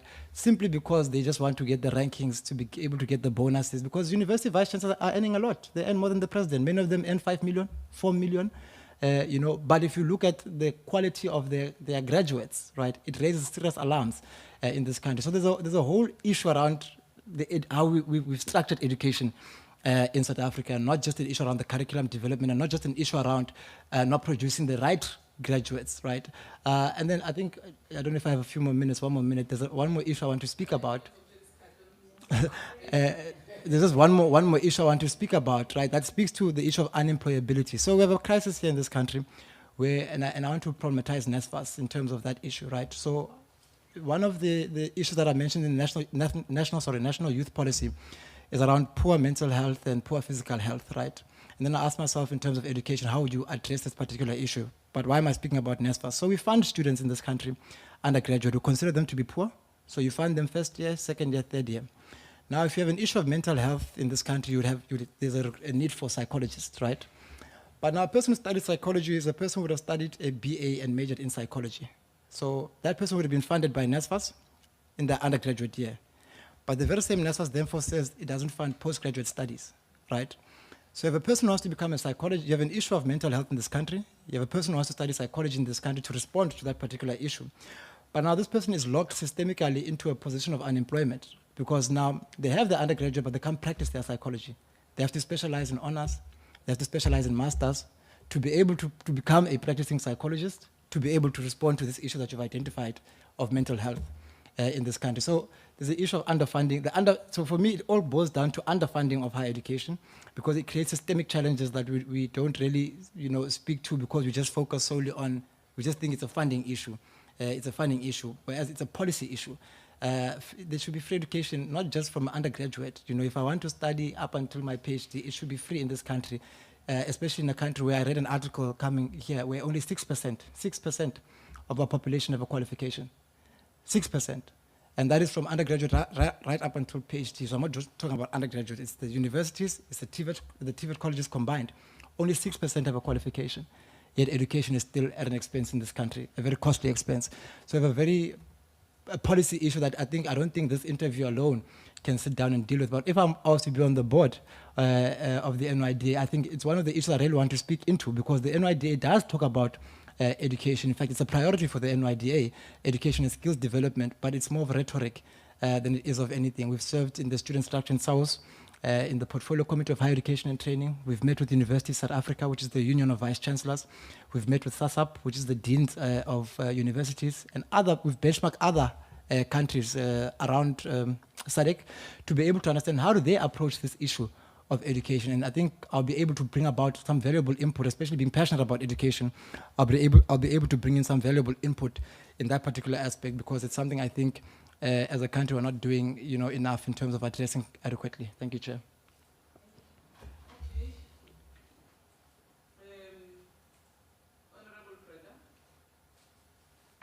Nakhensa Chairperson, Mr. Shingange, kuna vantshwa vo tala va le makaya na le malokixini lava nga tiveki nchumu hi ti-program leti endliwaka hi NYDA. Tanihileswi mi swi tivaka emakaya vo tala va hava ti-smartphone, ku va hava inthanete. Xana n'wina loko mo hlawuriwa mi nga endla yini leswaku ti-program ta NYDA ti fikelela vantshwa hinkwavo lava nga le makaya? Nakhensa. Thank you very much. You can understand that in our deep rural areas, you can attest to, I'm 100% sure, that people in our rural areas are not benefiting from NYDA programs or programs aimed at young people. If you are elected today or in the near future as a board member, what contribution will you make to change this status quo? Thank you. Thank you, Chairperson. So, Brendan, yes, you're correct in saying that young people, especially Makaya at home, don't have access to things like the internet. So before I start, in fact, I want to start on how we speak about young people in Makaya. We have this understanding or approach to say no, and I see it in education, especially with the shift to online learning, that we tend to miss or downplay the digital divide that exists in our society. Young people in Makaya don't have the necessary infrastructure around them to be able to participate meaningfully. In I come from Begasdorp, whereby when it rains, the network literally goes away, right? So when I think to myself, how does such a person study with online learning? It's a disaster, right? So not just that. So if a lot of NYDA programs, for instance, their website, you can't access it. You can't access that particular website. So there's the issue around outreach, right? That NYDA is not necessarily immersed in rural areas. or in particular rural areas. I can't speak for any other province. I know within the Limpopo context, it's not immersed in the villages. I'll make an example. There's a young man called Musa in Pegasdorp village, a young entrepreneur, who does not have the necessary support, does not know about NYDA. In fact, when I was talking to him about NYDA, did not even know what NYDA was. This is a person who is very much involved in youth development activities in Makaya in terms of trying to, get businesses running, not just for himself. He develops business plans even for other people. But such a person does not even know about NYDA. Was the first time hearing about it through my Facebook page, right? And was very curious in terms of understanding that particular agency, what it does for young people. So before we speak about the perception, there's an issue around its visibility, there's an issue around its presence, and you're asking what I would do. It's one thing I know I'm very good at, is marketing, I think, and I speak from a South perspective. When I first took the South brand 3 years ago when I was elected, part of it, and I like measurables, right? When we took over the brand, it had about 3,000 likes on Facebook, It's existed for 12 years. Had about 3,000 likes on Facebook and so forth. So I thought to myself, how do you expand the reach of this institution, but to your most marginalized communities, right? And so we developed an approach that said, at the center of our direction must be our disadvantaged institutions and our rural communities, right? Something the NYDA also prides itself with. But it was to be deliberate in our efforts to reach those particular communities and not just leave it to a matter of speech, right? So we must be able as the NYDA to go deep into rural areas, set up various offices in our villages, right? Not just in the towns, because it's expensive to go to town for many people in this country. To set up various offices in the villages is to, yes, there's an issue of zero-rated. I get the argument that, yes, we need zero-rated websites, but before you can talk about zero-rated, I'm talking about infrastructure, right? You can put a website up, you can make it zero-rated, but if I don't have the necessary infrastructure to access that particular facility you have provided, it's self-defeating in its outlook, right? So it's about also being physically there. Online should not mean the removal of human interaction, human interface, right? And I think that is the biggest challenge that we are falling into with the 4IR, is the removal of the human interface. Many young people, in fact, you learn this even in university. Many young people, when they come there, I remember at the University of Pretoria when I went there for my first day in 2014, there's a module called AIM. It was about teaching us computers and all of these, Word and Excel and all of these things, something we take for granted because you think everybody should know what a computer looks like. There was a student who, for the first day, I think one of the instructions was to move the mouse, I think, and she was so confused, she cried because she does not know, she's never owned a laptop. She's never owned a phone, right? So I asked myself, this is a person coming to university for the first time, so it's a 20-year-old, a 19-year-old, never seen a laptop, never owned a laptop. And it's funny because you may think of it as something that doesn't exist, but it's the realities of many people in our rural areas. Now you will come with the solution of 4IR, you'll come with the solution of zero-rated, but I said if that person has never touched a laptop in their life, they use a tilili as a phone, right? Those things don't speak to that particular person. They don't reach that particular person. So I think we need to be intentional in that particular aspect in terms of saying the youth is it is not a homogeneous entity, right? The challenges of the youth, the challenges of poverty are not the same amongst young people. A person who's come from a poor background in Limpopo, Pegasdorp village, who's come from a poor background in Johannesburg, who's staying in a township, maybe Alexandra or Soweto, is not the same person, right? And so the solution towards trying to reach this particular person cannot be the same.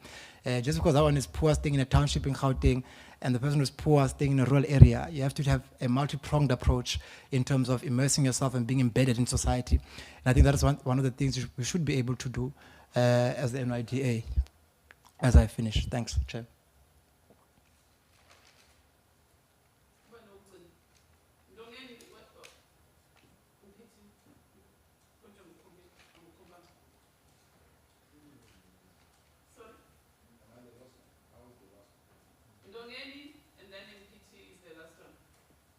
Thanks, Chair.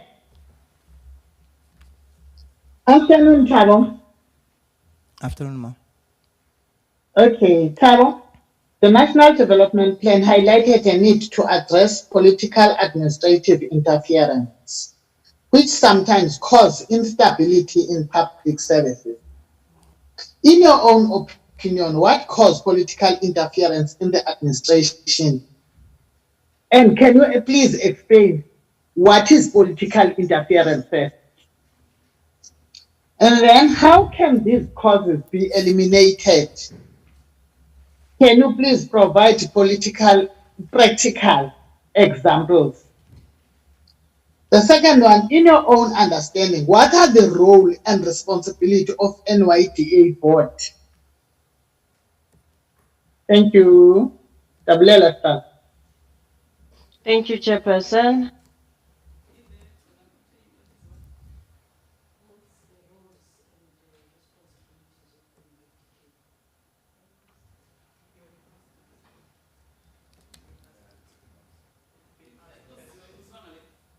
I think it was the first question, if I'm not mistaken. Okay. If I got them correctly, Chair, I just perhaps might need to repeat. She had asked me to explain the issue around political interference, and then, if I'm not mistaken, it was also about how can this be responded to. Is that correct? All right. So I think the issue around political interference in the NYDA board is not a matter to be taken lightly. You know, I think as a development agency that is supposed to speak to, you know, the vast majority of young people in our country, the issue of political interference is something we should, you know, take with the seriousness that it deserves. But we first, before I explain political interference, what is to be political? You know, there's nothing necessarily wrong with an entity becoming political. I think there's a quote that says, although it's a patriarchal quote by Aristotle, that reads, man is by nature a political animal, right? Is that we are founded along political, you know, ambitions, right? But it is how you use those particular political ambitions and ideologies and objectives towards a particular cause. So the issue around political interference is the misuse of your politics for to serve particular ends, you know, whether it could be minority ends, you know, individualistic ends that may lead to an outcome that is not perhaps providing equal opportunity to everybody. And not just equal opportunity to everybody, it could be an issue that flouts, you know, procedures. It could be an issue that flouts the rule of law, that flouts, you know, issues around ethics, you know, what it is to be an ethical person, you know, to be influenced unduly by politics that have nothing to do with the order of the day, or that bypass that which presents an equal opportunity for everybody in that particular sense. How do we respond to this? So I think for me, what is interesting, and I think it is my experience around SAUS, right? So like I said, I started off by saying that I am a proud member who had been involved in various student activities, student political activities, and I started off by saying SASCO, right? But it is to understand that that is my particular choice as a student in a university to affiliate to SASCO. There are other people who affiliate to other, you know, political organizations. We have Baman Brenda, EFF, the likes of the young leader Luyolo, who's in the TASO, for instance. I know him from TASO politics, for instance. It is how do we bring all of these different politics together? And for me, SAUS has presented me with that particular experience as a one union that is non-partisan. It is to be able to tap into those particular difference of opinions because they come with a rich, you know, rich input, all in all. I'll make an example. Luyolo would know, for instance, he runs a campaign, but it's a Sikake campaign, if I'm not mistaken. And it speaks around, you know, a lot of challenges that young people are facing. The EFF has their Sisofunda Ngenkani campaigns, the Right to Learn campaigns. So how do you respond to them is to bring all of these different interests together in order to drive a coherent argument forward, right? It's not to let it overtake, but merely to inform what you ought to understand and how you can drive a particular, you know, issue which is non-biased. I think our issue is around bias. Political interference has to do with prejudice, has to do with bias, has to do with nepotism, right? And it's about how do we alleviate, how do we remove that from the equation, but not necessarily removing the politics. There's nothing wrong with engaging with politics. Many of you are here by virtue of politics, right? The committee itself is a committee that is formed by politics, different political organizations, right? So how do you interact collectively amongst your various differences of opinions in order to drive a coherent machinery forward? And I think it is to valorize those differences, to be able to understand different inputs and to learn from one another so that we're able to move forward. So in short, I think that is how I would respond to it. In short, is to valorize them, the differences, to learn from the differences, and to utilize them towards you know, the right machinery, because not one organization or one individual has an opium of knowledge. So it's about tapping into all of those differences and being able to drive something meaningful and coherent that we all believe in. Because I don't think our politics, even though they may be different, we all believe in the same thing. It's young people, the development of young people. So how do we then take all of that to say, let us then collectively enrich ourselves to develop young people in our best way possible. Thank you, Chair.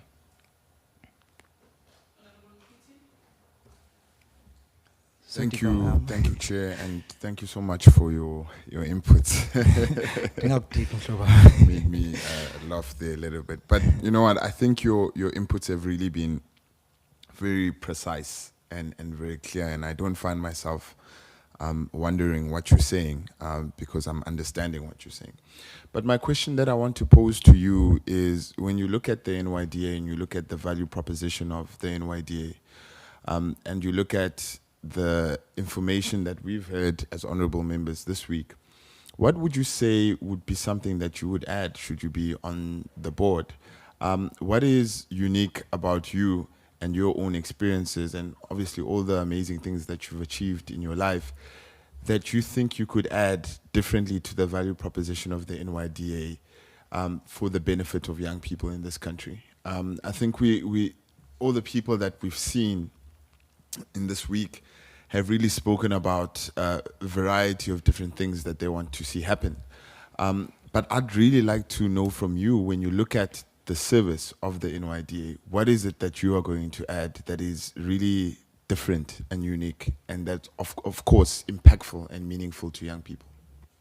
Thanks. I think, thank you very much, Honorable Member, for your question. I thought Mhlambe Tikam in that sense. But in any case, so I thought I would irritate you, but let me. On a lighter note. So I think the issue around value proposition, I like how you frame, what is the value proposition of the board. Let's first start there before I can talk about my own value propositions, right? So the NYDA board, for the most part, is, there's one point I want to talk to, and it's how it presents itself vis-a-vis its impact on the ground, right? So for instance, the NYDA has had, for instance, 6 clean audits, right, over the past few years. But there's a particular case that I have in mind, and I'll never forget this, and in fact, I vowed that when I come here, I'll talk about him. A young man called Max in Mamelodi. Now, Max, when he started a young business, he's a young person, entrepreneur, Kasi, local township economies, had created this particular business design and had approached the NYDA. This is about 3 years ago. So we've had 6 clean audits. This covers the 3-year period that I'm talking about, right? And 3 years ago, he approached the NYDA wanting funding for his particular business, and was told that, in fact, he must pay a particular amount, call it bribe, call it whatever, with inverted commas. And it's a business that fell short eventually. But that young person today exists. He continues to run his business, even though it's not where he perhaps had seen it would be at this particular point in time. But he's still pushing, he's still trying, And so for me, when you ask myself, what is my own value proposition, is to bring the likes of Max, so one of the policy positions in the youth policy speaks about second chances, right? To say, yes, the NYDA has, perhaps maybe failed some young people in the past, but what is the second chance that we can, represent ourselves as the board if I was to be elected?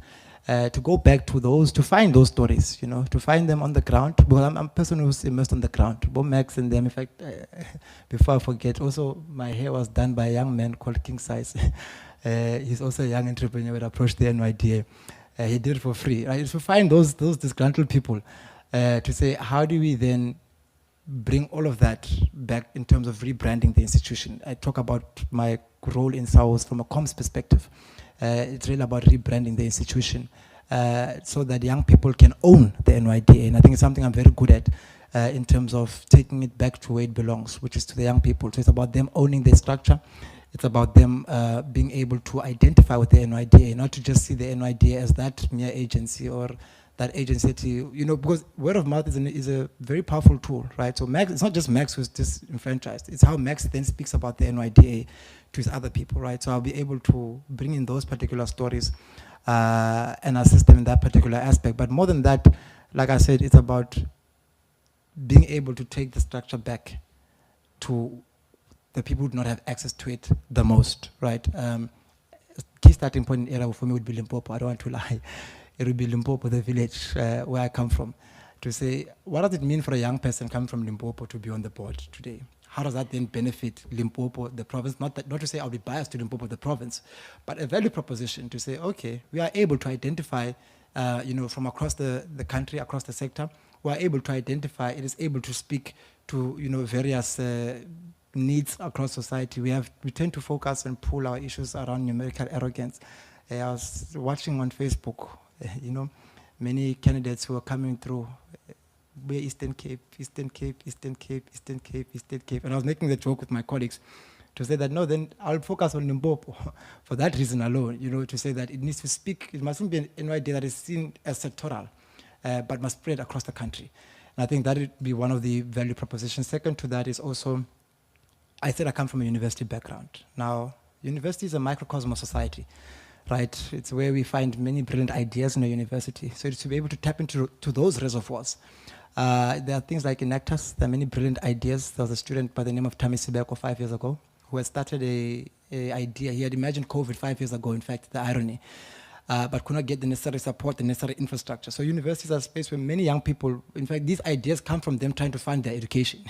So they start all of these, interesting business ideas that they don't really get the necessary funding, the necessary support. So mine would be to tap into my reservoirs, the university space. We have a lot of brilliant ideas. I don't need to go looking for young people. I know exactly where to find young people who need the necessary support and to take NYDA to them. They don't have to really come looking for the NYDA. It's to take the NYDA to them in the universities, in the colleges, in our rural areas, in our townships. I'm like Mutwakasi, I'm on the ground, I'm everywhere. I have a twang, but I'm actually I'm told I have a twang, but I'm from the most deep rural of places. But it's to be able to fit into various areas, locationing, Makaya, city, suburbs, and we've seen young people everywhere. I think for me, that is the most important point, now that I think about it, is to be able to take it to them, not them coming looking for it. There are other people, I mean, there are 7 on the board. You're asking about me. So mine, I will do that. The other 7, can focus on something. The other 6 can focus on something else. But it's to be able to tap into that particular space, take it to them. And I think the university would be a good starting point for me because we have, like I said, an actress which focuses on entrepreneurship. Recently, USAF, University of South Africa, the Union Body of Vice Chancellors, has started a new campaign around entrepreneurship drive, right, to drive entrepreneurship. They run many competitions year in and year out. So to say, even those ones who fail, who don't win the competitions, right, they have already come to the competition of the business idea, right? So to say, how do you look at the weaknesses of your idea? How do you then improve it in that particular aspect and then be able to, get that thing going? The idea is not that one person wins, it's that all of them get to initiate their business. So I think for me, it's to tap into my reservoirs and my experience and the network that I have, because it's important. I come with a network. I don't come onto the board and then think, where will I do this, where will I do that? I know exactly where to go, who to look for, who to find. As I summarize, thank you very much, Chair. Your time is over. I think thank you very much. There is no member left behind. Thank you very much, Thabo. Over to you, Chairperson.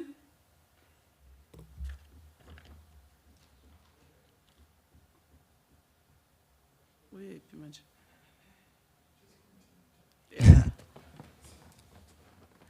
Asibongele, Thabo. Ukuthi uqedile. We should congratulate you that you have finished. Konje yini futhi ufanele ngamtshele yona? What else should I tell him? Comments, or any question that you want to raise with the committee? I think, thank you very much, Chair. For me, it won't be a question. I think, again, it's about a comment to thank you guys once again, collectively, for, with inverted commas, subjecting yourself to this gruesome process, and not it's because you are redoing the whole process again. So I can imagine, so I don't want to ask you a question. I think you've been asking questions the whole time. I'll be boring you guys. But it's to thank you for, subjecting yourselves to be able to, but I mean, to be able to redo the process in a very fair manner, in a manner that is open and equal to everybody. It's not easy. It's sitting here Monday to Friday. So I think thank you very much for sacrificing your time. It must be important for us to acknowledge that part, that you've sacrificed your time, your energies. I can imagine myself sitting in, asking probably similar questions to, over and over again. Fatigue might set in. You guys are doing an amazing job, and I wish you the best with your, I think it's the last interview after me. Thank you, Chair. And to yourself, Chairperson, as well, for being able to conduct, the interviews in a very fair and objective manner. You're doing quite an astounding job collectively as a committee. Thank you, Chair. Siyazibongela Thabo, bengicabanga ukuthi nawe uzosibonga istaff sethu. the staff, all of them, in fact, from the drivers. It's important, you are right, Chairperson. The staff who have allowed us to come in here on time, who have sanitized us, who have kept us, our nerves were kicking in outside. So they've also been there to be able to calm us down, to kindly extend our thanks to everybody, those who are cleaning as well, the sanitizers and so forth. It's important to acknowledge their role as well in terms of delivering this process. So thank you to them in absentia, but more importantly, thank you to the committee once again. Thank you, Chair. Thank you very much, Thabo. We wish you good luck and fly safe back to Gauteng. And you must adhere to the rules and regulations of COVID-19. And also, you must go public and tell your counterparts, your young people, that they must take the issue of COVID serious. Because when you walk there in the townships and at the universities, those young people, some of them, they don't even want to wear their mask. But thank you very much, and a very good evening. So, oh yeah, so fly safe, and any other thing, you'll be informed by our staff members. But thank you very much. Thank you, Chair.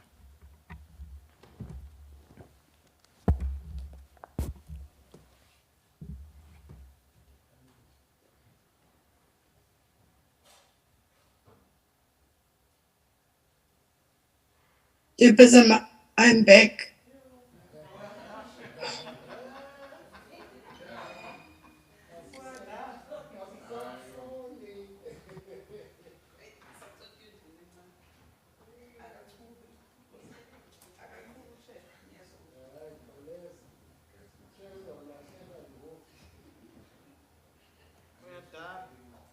You can continue, Chairperson.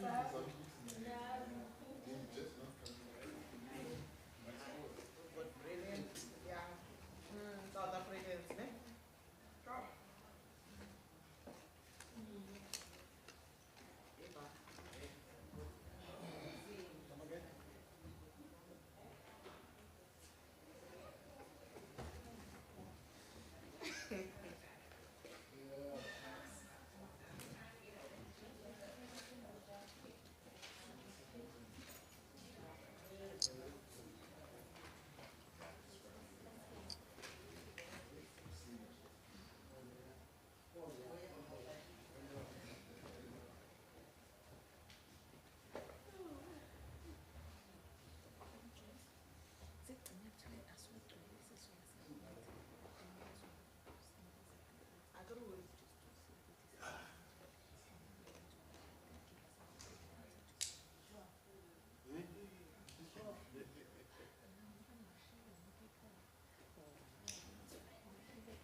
Shooting chamber specifically submitted by tomorrow afternoon.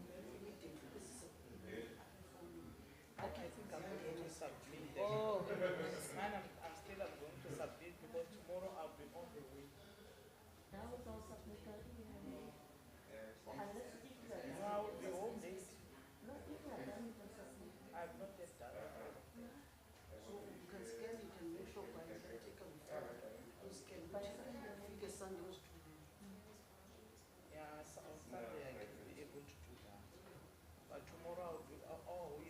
I'll arrive home late.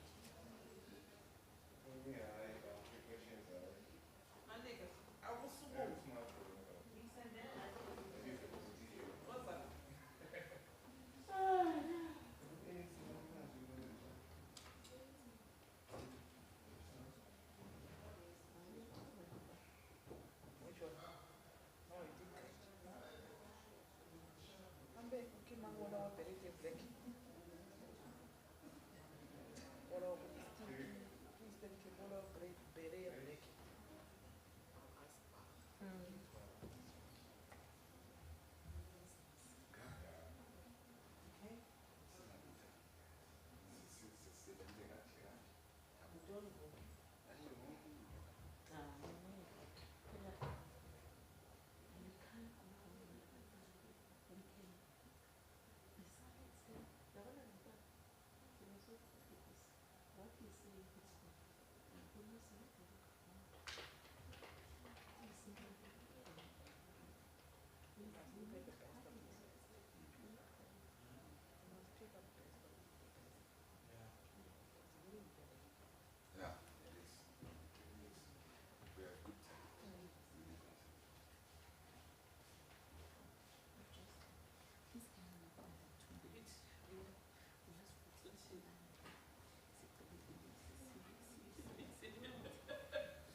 Okay.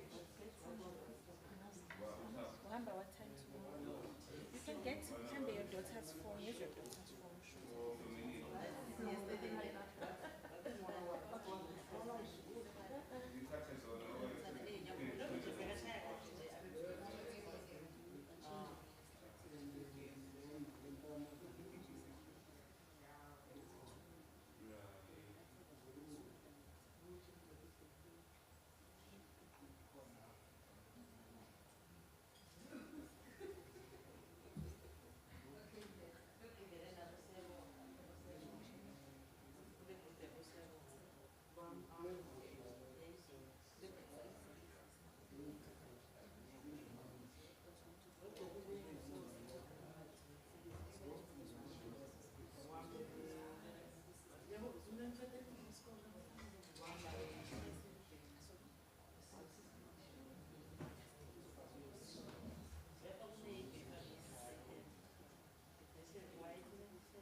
Last one, guys. Last one.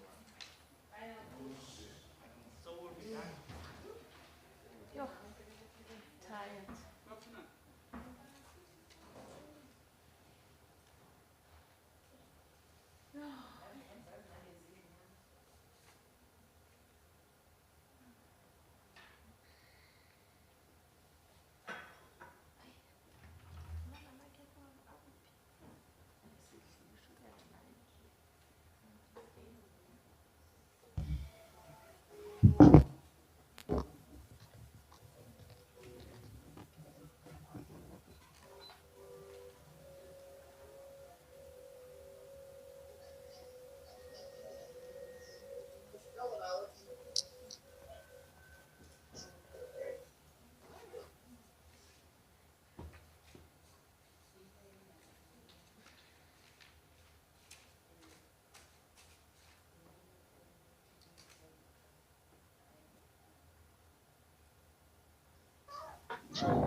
Thank you very much, honorable members. Yo, safika ekugcineni. We have come to the end.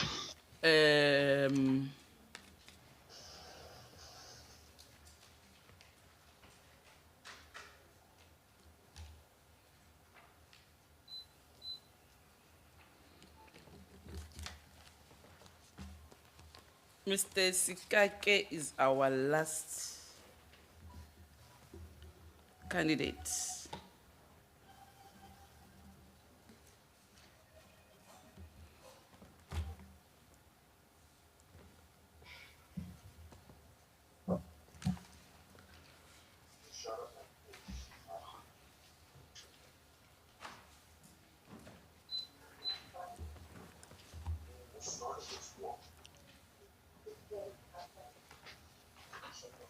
Thank you very much, Chairperson. Mr. Sikake is in.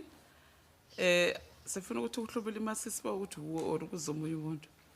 We would like you to take off your mask so that we can be sure that it is actually you, not any other person. Chairperson, Mr. Sikake is in. Thank you, Chair. Good afternoon, Mr. Sikake. Welcome to this interview. Let me introduce myself. My name is Marenche Gillian. I am the chairperson of the Select Committee of Health and Social Services in the National Council of Provinces. And I'm also the co-chairperson of this committee that is assigned to fill the vacancies in the NYDA board. I need to greet you and welcome you, and I hope, Mrs. Sikake, that you are relaxed. Don't be stressed.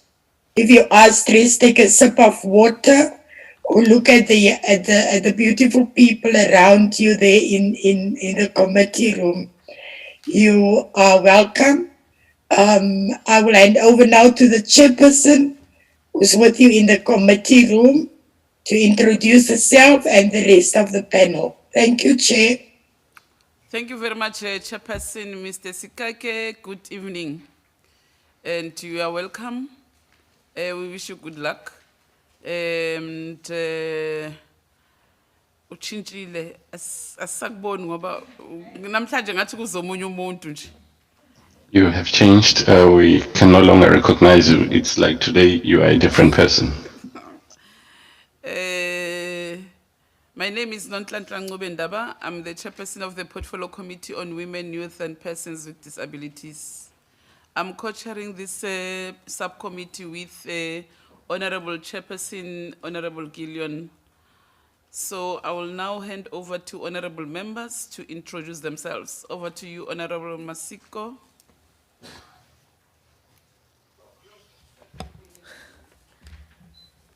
Thank you very much, Honorable Chairperson, and good afternoon to you, Mr. Sikake. Igama Fikile wakamasiko, ilunga le committee, siyakwamkela sikufisela konke okuhle ku-interview yakho, ngiyabonga. Thank you, Chairperson. The name is Fikile Masiko, a member of this committee. We also welcome you to this interview. Thank you. Thank you, Chairperson. And good evening, Mr. Sikake. My name is Audrey Malika. You are welcome and good luck for the interview.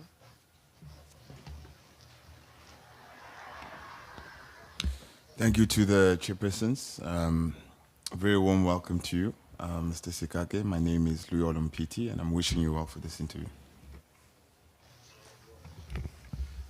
Masibonge kosihlalo bobabini bendlu igama ngumbulelo Bharha olilungu lale committee. Siyakwamkela Mr. Sikake yanga ingahamba kakuhle yonke indaba yakho. Enkosi kakhulu. I would like to say thank you to both chairpersons of the House. Thank you. Greetings to Mr. Sikake. All the best for the interview. Thank you very much. Good evening, Mr. Sikake. My name is Telly Swamgweba. a member of this committee. You are welcome and all the best for today. Na cancer chair, reperilo, Vitone Brenda Matebula, the member of the subcommittee, Imnavila Mkateko. Thank you very much, Chair, and welcome. Welcome the candidate. We wish you the best, Brenda Mateula. Thank you very much. Good evening, Mr. Sikaike. My name is Witumelo Joyce Maluleke, a member of this subcommittee, and I wish you good luck. Thank you. Thank you very much, honorable members. Honorable Ndongeni. Enkosi sihlalo. Mnumzana uSikake, siyakwamkela. Sikubulisa ngale njikalanga. Ndiyani uba kusengenjikalanga na noba kungorhatya. Kodwa ke siyabulisa ngoba oko bekumhlophe sayazi naxa kumnyama kuyafana nje. Kodwa ke siyakubulisa sikwamkela ukhulule ibhatyi noko ukhululeke asixabananga nawe. Suhlala ingathi uzawubaleka, hlala nje kakuhle umqolo wakho urelax asizukwenzana. Igama lam ndinguNokuzola kaNdongeni. Siyakubulela sikunqwenelela okuhle konke. Enkosi Thank you, sihlalo. Chairperson. Greetings to Mr. Sikake. I cannot differentiate whether it's afternoon or evening. All I can see, the last time it was light outside. I would like you to sit back, relax, feel at home, and all the best with the interview. Thank you, Chairperson. Honorable Natasha. She has indicated that she's got a problem of network wherever she is. Oh, Yes. okay. Okay. Over to you, Chairperson.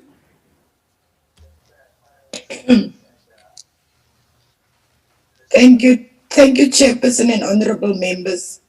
Mr. Sikake, I hope you are relaxed. Can you briefly give us an introduction of who you are? Also, share your knowledge about the agency with us. And also, tell us why you are so keen to serve on the NYDA board to represent the young people of our country. Thank you. Thank you very much, Chair. Chair, I think the outlook might have changed, but the character is the same. So I'm still the same person character-wise. Yeah. Thanks for the opportunity, and let me greet honorable members. My name is Molaudi Sikake from Claremont, KZN. I'm just an ordinary boy from a township called Claremont, which is a colonial construct. I'm from a place where its young people rely on selling their labor power on the neighboring industrial area called New German. I was fortunate enough to go to school and to access higher education and escape the brutality of poverty and the hardships that characterize that community.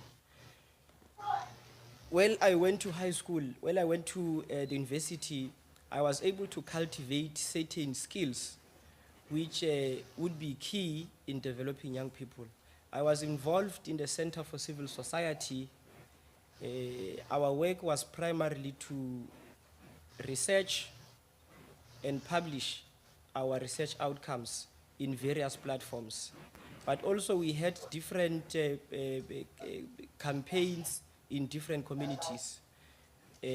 Our work was also to facilitate training in poor communities, especially in what I refer to as the Gata around Inanda, Ntuzuma, Claremont, Kwamashu, Emlazi.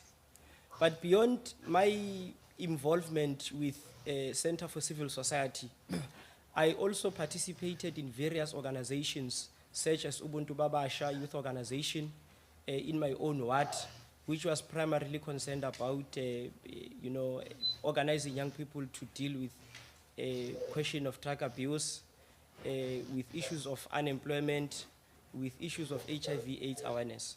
But beyond that, and back to academia, is that I was fortunate enough in my own academic work, in my own academic studies, to be a research fellow at what is called Center for Communist Studies, that is based in many countries, including India, Tanzania, Kenya, Australia, US, the UK.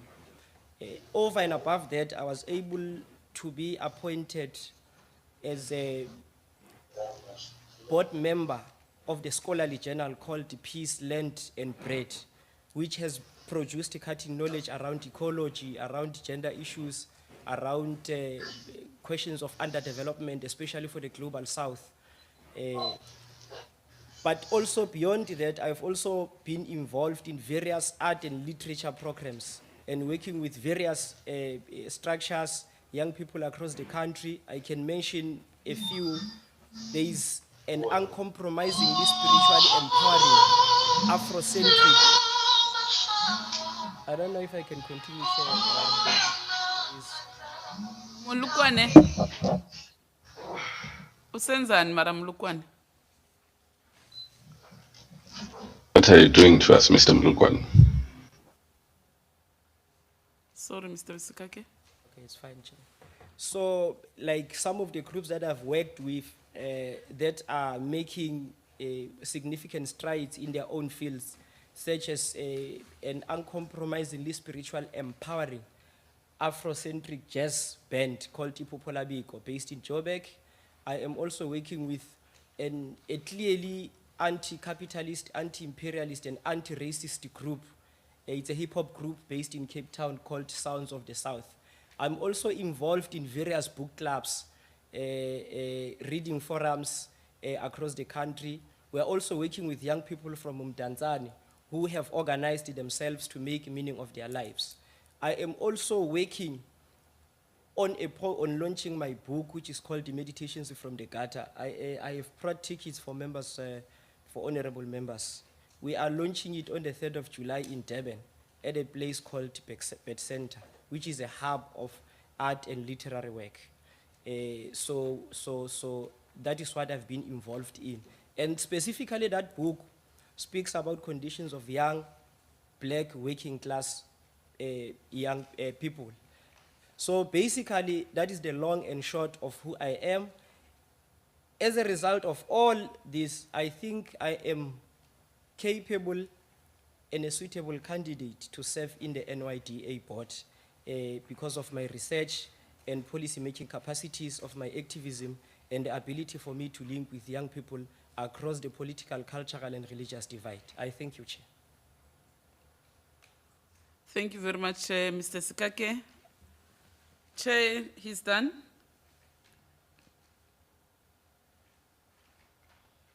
Thank you, Chairperson. Thank you, Mr. Sikake. Chairperson, I will hand over to you to take the members with, for the next round. Thank you. Okay, Honorable Masiko, Honorable Bacha, Honorable Mpiti, Honorable Brenda, Honorable Maluleke, and Honorable Ndongeni.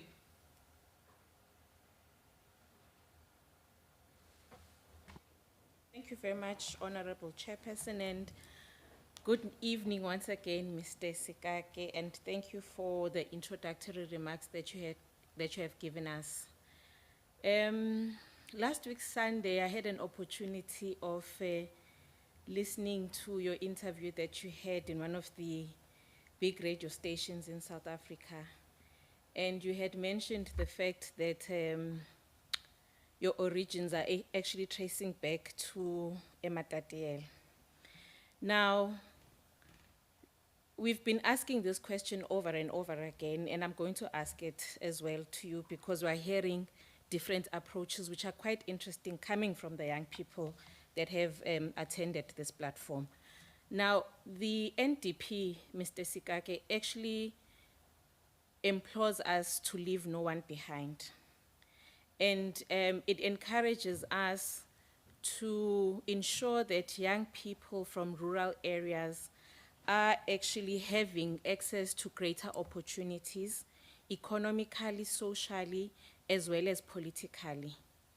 Now, should you be given an opportunity to serve on the board, what innovative strategies would you ensure that are put in place so that young people from rural areas like Hematatiele are not left behind and are ensure that they are able to get these greater opportunities that we are speaking about? Thank you, Chair. Thank you very much for that question. I think it's a very good question. First and foremost, I think the NYDA has to understand the conditions under which it works and the specific nature of young people it has to serve. That is the first thing. The other thing is that we really need to work with municipalities. There are already existing structures in our communities, whether in rural or in urban areas, that we need to work with. Once we work with municipalities, it is going to be easier for some of the services that NYDA provides to be accessible to young people in rural areas. Over and above that, we need to work with schools, specifically school governing bodies, because those are parents of the very young people who are in rural areas, and they cannot withhold information when it comes to the empowerment of their children. But also we need to speak about something which we often don't talk about. Generally, I could say it's technology, but specifically it's how we make technology accessible to young people in rural areas. I mean, accessibility of technology depends on the ability of people to use it.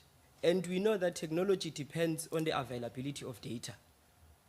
If I become part of a board member, one of the practical things that I'm going to suggest so that technology is beneficial and advantageous to poor young black kids is that we lobby, we use our power, our capacity as the NYDA to lobby ICASA.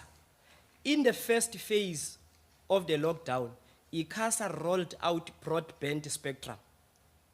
And the intention was to minimize the cost of data, but most importantly, access to internet services. So instead of lobbying big companies, we must speak to ICASA and the powers that be to say, look, if it was easier for you to roll emergency spectrum, broadband spectrum by then, why can't you realize that lack of access for young children in rural communities constitute a crisis on its own? Because that's what ICASA did. Rolled out emergency spectrum. After some time, it stopped the entire process and then went ahead with normal spectrum. So in order for us to reduce the cost of data and access to technology, we really need to say, lobby the powers that be to say, you have the power. If mobile network companies refuse to lower the cost of data, you have the power to withdraw their licenses. That's the power of ICASA.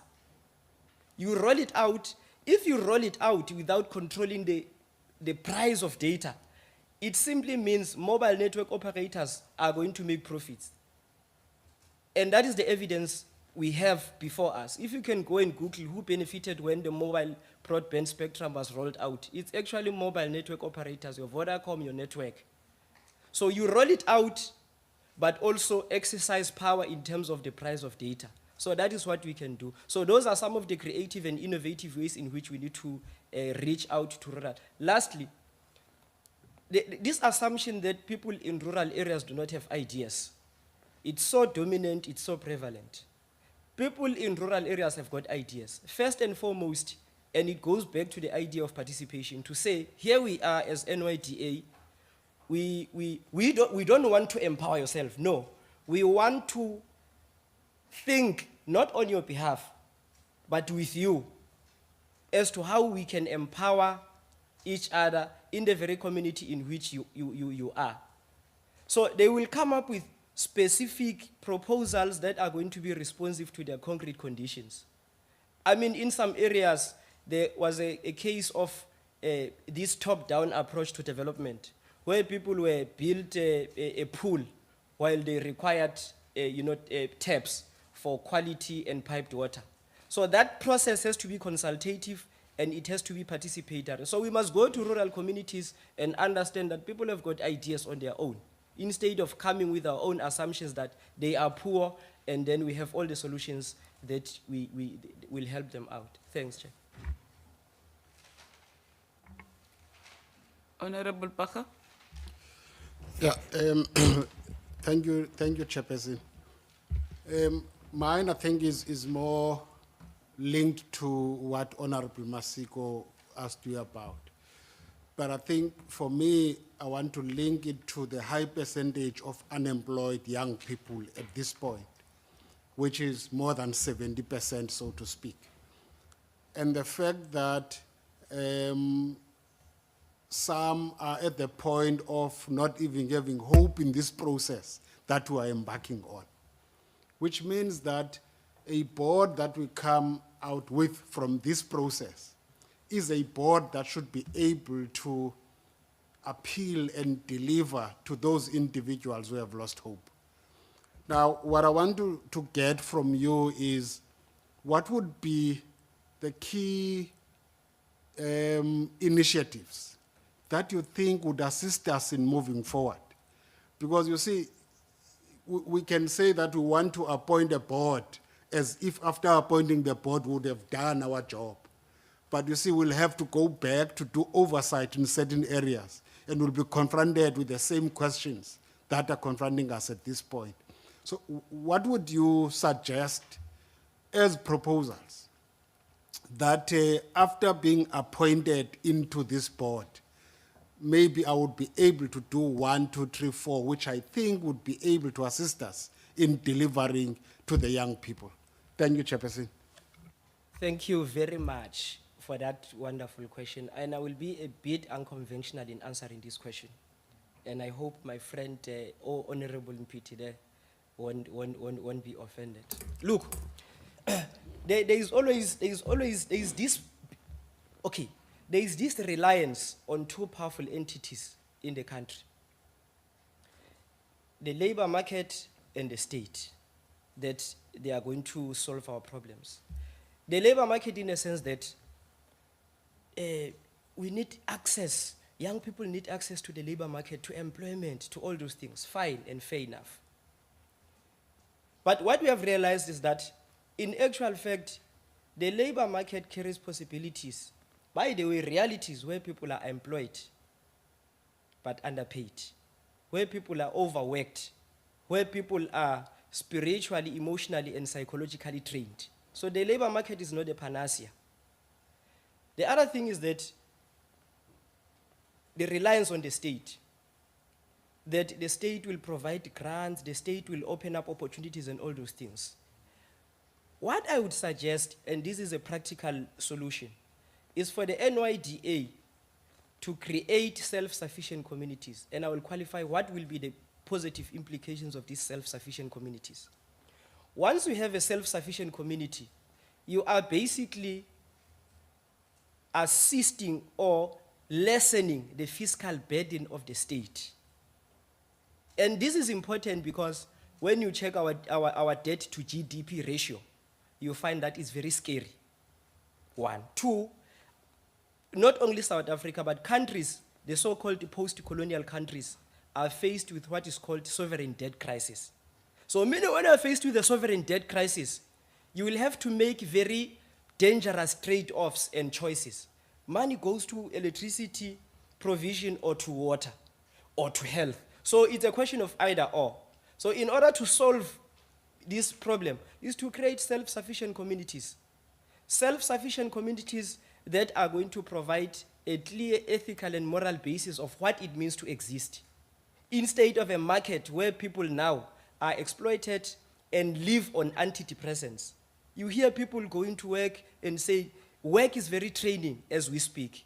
People are highly indebted simply because the wages and the salaries they are paid are not sufficient to cover the basic necessities. So we must explore alternatives to say self-sufficient communities are going to offset the fiscal burden of the state, reduce, the burden of the state in saying, this is what you are going to provide for everyone else. Because also they are fighting social and political forces for example, when the Ministry of Finance goes to present, to table that budget, everyone wants their own share. How much is going to come to us? How much is going to go there? So create self-sufficient communities. Once you create self-sufficient communities, it will achieve some of these things. You are creating an ethically and ecologically responsive society. Ethically in a sense that I am because you are, so I cannot harm you. But once we have a service-centered state, and therefore a service-centered NYDA, where like NYDA is like a big mommy or a big daddy, dishing goodies to everyone, then people will look up. So we must create this vertical relationship between the population in general and the state, and specifically young people in NYDA, so that there is no horizontal relationship between these structures. So that is what I could say. Thanks, Honorable.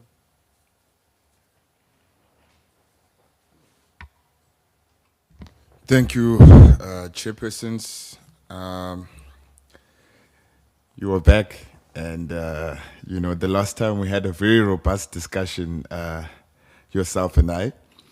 But I also wanted to congratulate you. I hear that you have a new book coming out, so congratulations on that.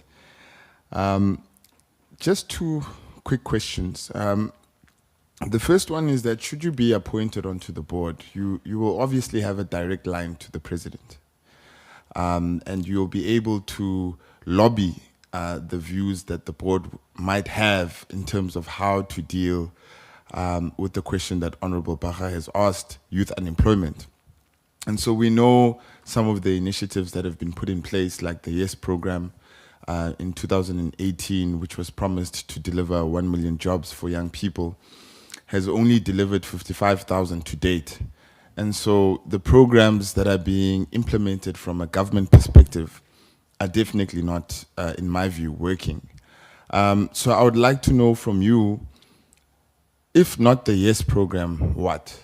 How do we get young people in this country working again? Secondly, the approach of the NYDA, I think, is quite clear that it cannot be a be-all and end-all for the youth challenges that our young people face in this country.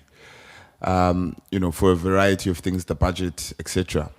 So we do require a transversal approach with working with other departments that do have youth programs, youth desks for some of these departments.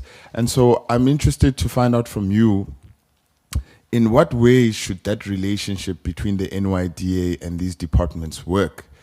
Because what we are seeing now is that it is not working. It is not helping us to deal with the unemployment crisis.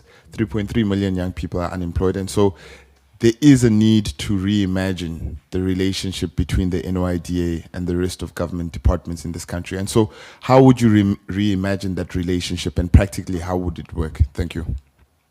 Thank you very much, Honorable Mpiti. Straight to the point.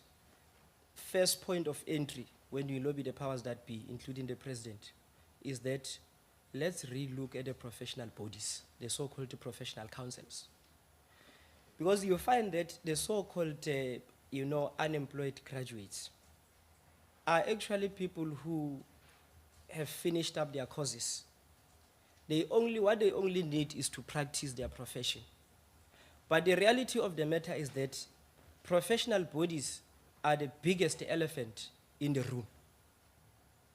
So you go to university, you do engineering, you wait for 2-3 years to become a professional engineer, simply because these boards or the so-called professional councils are actually controlled by white males who want to control the dynamics of supply and demand as to how many engineers do we need and how many engineers do we not need now. So that is the problem we need to do. Because you'll find that I have interacted with so many young people, and after that show of mine, Honorable Masiko, that you were talking about on Okozi FM, the messages that I was sent about young people who went to school, who are blocked by professional councils, who can't offer them practice numbers. Professional councils are still untransformed, racist, sexist, and patriarchal. That is what we need to acknowledge. And you are having an overproduction of graduates who go nowhere. As a result, you'll find a physicist working at a call center. You'll find a professional, an engineer working as a cashier at ShopRite. You'll find someone who has done microbiology working as a volunteer at the library. So when they speak about skills mismatch, it is deliberate and intentional, because what they want is not, they don't want young, specifically black people to control the entire value chain of what they are doing. We must come as disposable labor that is used at some point and disposed of when we are no longer needed. That is the reality. So, Honorable Mpiti, let's challenge. They must pray that some of us are not appointed, because professional bodies are the biggest elephant in the room and they need to be challenged. They are the basis of the waste of human talent. On your second point, you are very spot on. I think last time when I was again fortunate to be here, I made a distinction between a legal prescript and a discretion. You know, when we agree that, Honorable Mpiti, tomorrow, you are selling apples, I am an orange dealer. Now let's have a gentleman's agreement that I will supply you tomorrow morning. We are meeting in Cape Town. Without a legal basis of that agreement, then I may as well exercise my discretion and say, no, I'm no longer part of this process. So the failure of the partnerships that we have had with government departments, it is because they are not legally compelled, and that is where NYDA has to come in.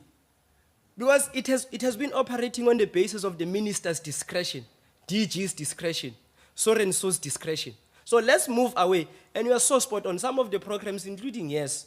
Yes is very tragic in a sense that companies are just, getting off with murder. In a sense that they hire people, and then when you are supposed to after a year, they dispose you off. You are just you are part of the disposable commodity. And what happens is that they claim these monies. 1, 2, they also pay lesser tax. That is the problem. So companies want one thing: cheap labor. Cheap labor. So if you are accessible to us at our cost, you are fine. And lastly, is that if you are supposed to do a practical work that will allow you to become a professional in your profession, and there's a requirement that you must do that practical work for 2 years, companies stop way before that 2 years comes up. They just take you for 8 months. If you are closer to 2 years, they dispose you off because they don't want to take responsibility. So that is the problem we face. So what we need to do is that, yes, we must say no to yes, because it has failed, and it has failed young people dismally. So that is the long and short answer I can give you in terms of partnerships with government, and also partnerships with the private sector. All these things are based on discretions. If the CEO is willing, then we are fine. If the CEO unilaterally decides to pull back, then we are left stranded. And therefore, it actually perpetuates the crisis that we have in our own society, and particularly the crisis of reproduction, that people work but can't access the basic necessities that affirm their humanity. Thanks.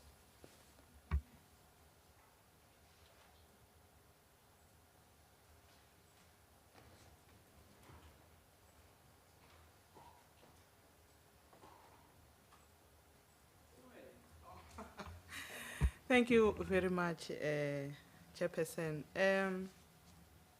My brother, if you are elected as a board member, what can you do to address the issue of gender equality in the agency? Because currently, as we speak, we've got 15 males in a managerial position, and then 59 males, and then 15 females in a managerial position.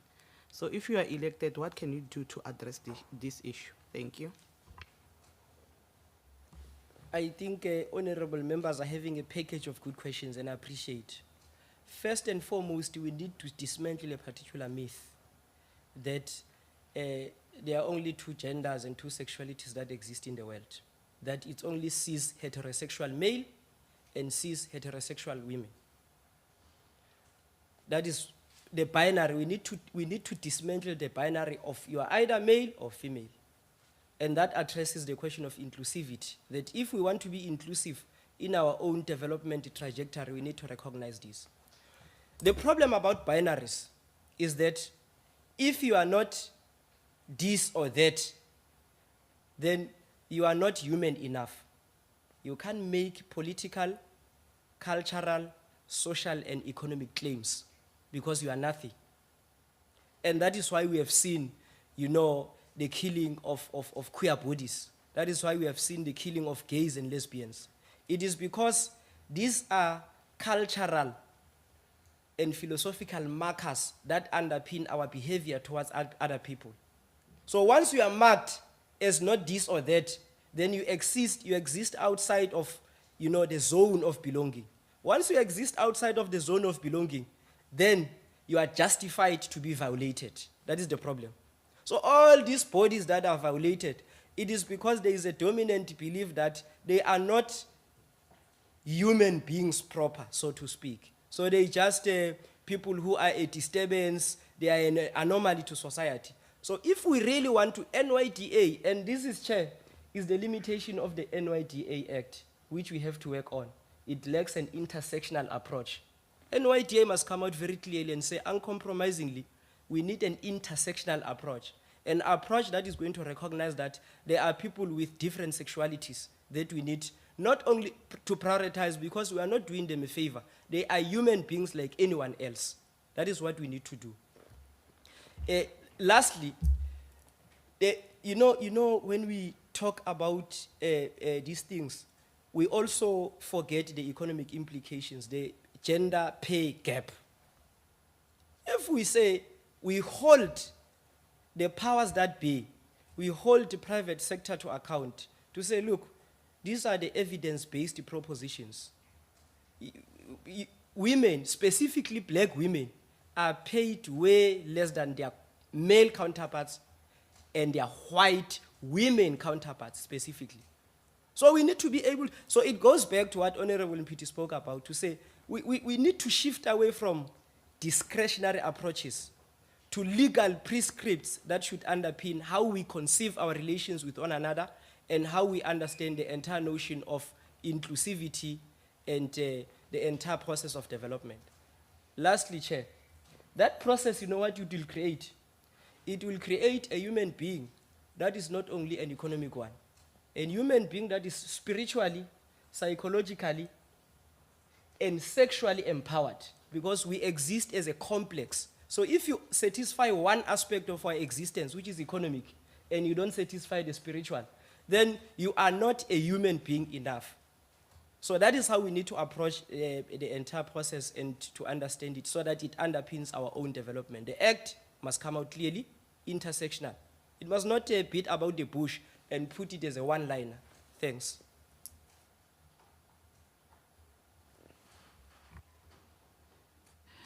Sikake, we are talking about the new amendments of the Act. What other things that you have seen there? So the other thing is the term of office. The term of office and the addition to the board. The number of people are supposed to be. I don't have a problem with additions. We need to create a competent board. We need to create, you know, a watertight, you know, machinery for youth development. But the other thing which is quite, you know, notable is the question of executive powers. You know, executive powers, whether we still need them or not. But I think, and this touches to the question of accountability and the board working as a unitary structure proper. My view on the executive is that once you have the executive structure, there is a possibility that the entire board members may account for the sins of individuals. There is a possibility that you have executive powers, you can sign off 100 million and in the name of the agency, and then all of us account. And then while we meet somewhere in the community in the street, I interviewed you. You claimed to be an ethical and morally upright person. What happened to 100 million? So that is the dilemma we need to do. So if we insist on executive powers and executive structure, we need to put measures that are going to be able to counter that. But also if we say the executive powers must be moved, we need to be able to say the board has to be decisive. We can't have a board where at some point it's 50-50 in terms of taking decisions. Challenges that are faced by young people require decisive leadership. And once you are a chair or a deputy chair, you must be decisive in such a way that there is no ambiguity as to what you want at that particular time. And you set out a time frame to say, by this time, I should have achieved 1, 2, and 3, and 4. So that is my take, Chair. Thank you very much.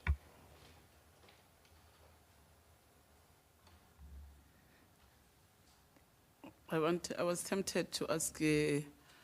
Sikaike if you have made submission with the, oh, you did? Okay.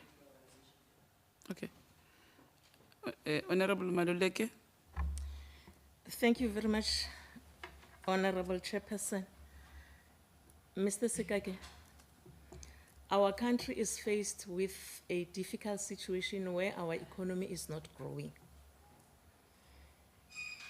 And budget constraints, it's one of the challenges that are faced by the agency, NYDA.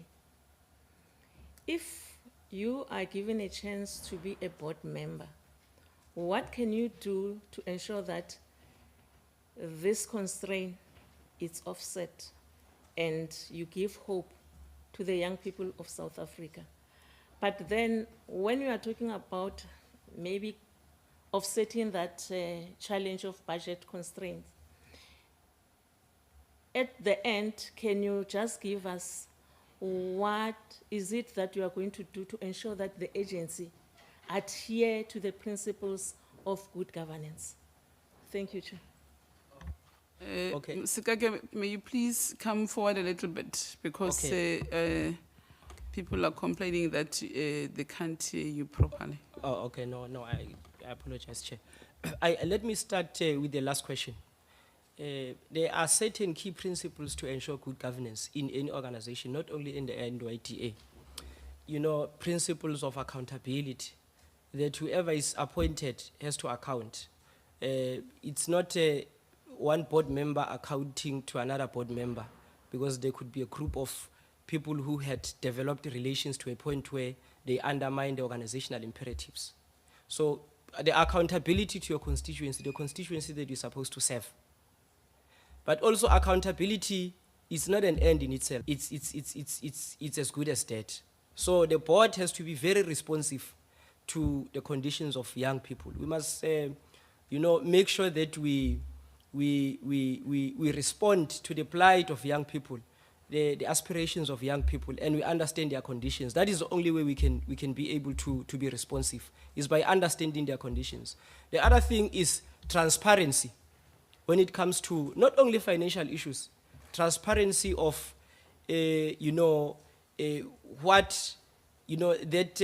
what each of us are doing when we are given some tasks.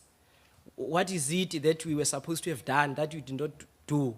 How do we do things organizationally or as an institution? So transparency on financial matters. How much have you used where and how? So that everything is accounted for. And most importantly, adherence to rules and protocols. There are systems in place in every institution. And that is why bureaucracy came in. It was to remove the personal touch so that processes and systems are not interfered with as a result of persons' prejudices, personal sentiments, and perhaps ambitions that are contradictory to the overall objective of any institution.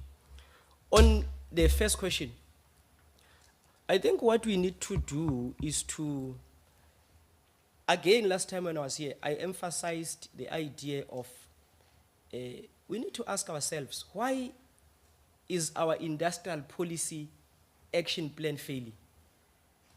The industrial policy action plan, 1, failed. industrial policy action too, where is it and how far are we? Because when we talk about industrialization, we are talking about labor-intensive processes that are going to absorb people. So once you have labor-intensive production process that absorb people, you are basically, instead of people relying on grants, state grants, you are basically allowing people to work, and once people work, you, as government, you make possible what is called aggregate demand. And once you make possible aggregate demand, you make money available, what is called disposable income, in the pockets of people. And then they are going to be able to purchase commodities that are produced in the economy. So that's how it happens. So instead of relying on state funds, state grants, and all those things. So you are allowing people to participate in the production process. They are decently paid. That money they are paid is used or spent in the domestic economy. And that spare growth. And that is what has to happen. So once that growth is sped, then there are going to be economic activities that are happening. That now our country is actually dominated by, not necessarily dominated, but we are focusing on the service sector. The service sector can only accommodate a few people. We are undermining the industrial capacity. So that is what we need to run away from. But also when we take charge of that process, we are making it possible to say the state, look, people now make money by themselves. You have always been complaining about being under pressure in terms of taking budget constraints or us having to borrow money from IMF or any other institution. Now, what we have to do then, because we are lessening your burden of relying on monopoly capital, create policies and rules that are going to make it possible for these people to thrive. And you have to do that by disciplining capital. Lastly, Chair, I always wonder, what do our leaders learn when they go to Cuba and China? You know, in China, you don't cross the line. Once we have national priorities here, it does allow private capital. But once you have national priorities, Chair, you say these are national priorities, there is no private capital that is going to undermine them. Otherwise, you violate them, we chop you. Here we are just, a bit wishy-washy. No, they are so, monies are flowing out of the country because we don't have the power. We have the power, but we don't want to use it to say, stop the illegal outflow of money, reinvest. That's what we need to do. Thanks.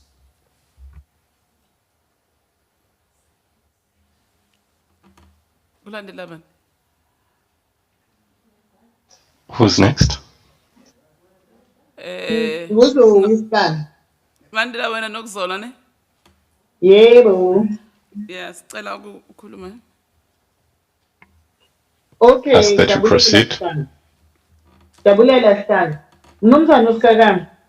Ngaphandle kokuba ulutha lungaphangeli, zintoni ezinye ingxaki zalo ezibaphethe apha eMzantsi Afrika? And ucinga okokubana mhlawumbi singazikhawulela kanjani ezo ngxaki and ungalibali okokubana sinayo nale ngxaki ye-COVID-19. So wena mhlawumbi zeziphi izitrateji ocinga okokubana zingasincedisa? Inkosi Sihlalo. Thank you, Chairperson, Mr. Sikake. Apart from youth unemployment in South Africa, what other challenges is the youth of South Africa facing? And what strategies do you have to overcome these problems? And also, bearing in mind that we are faced with the pandemic of COVID-19, how would you advise and what would your strategies be in solving these problems? Thank you, Chairperson. Thanks, Chair. Straight to the point, it's a drug abuse. So many young, creative, gifted people have fallen, into drugs. Their future is not only deferred, but destroyed.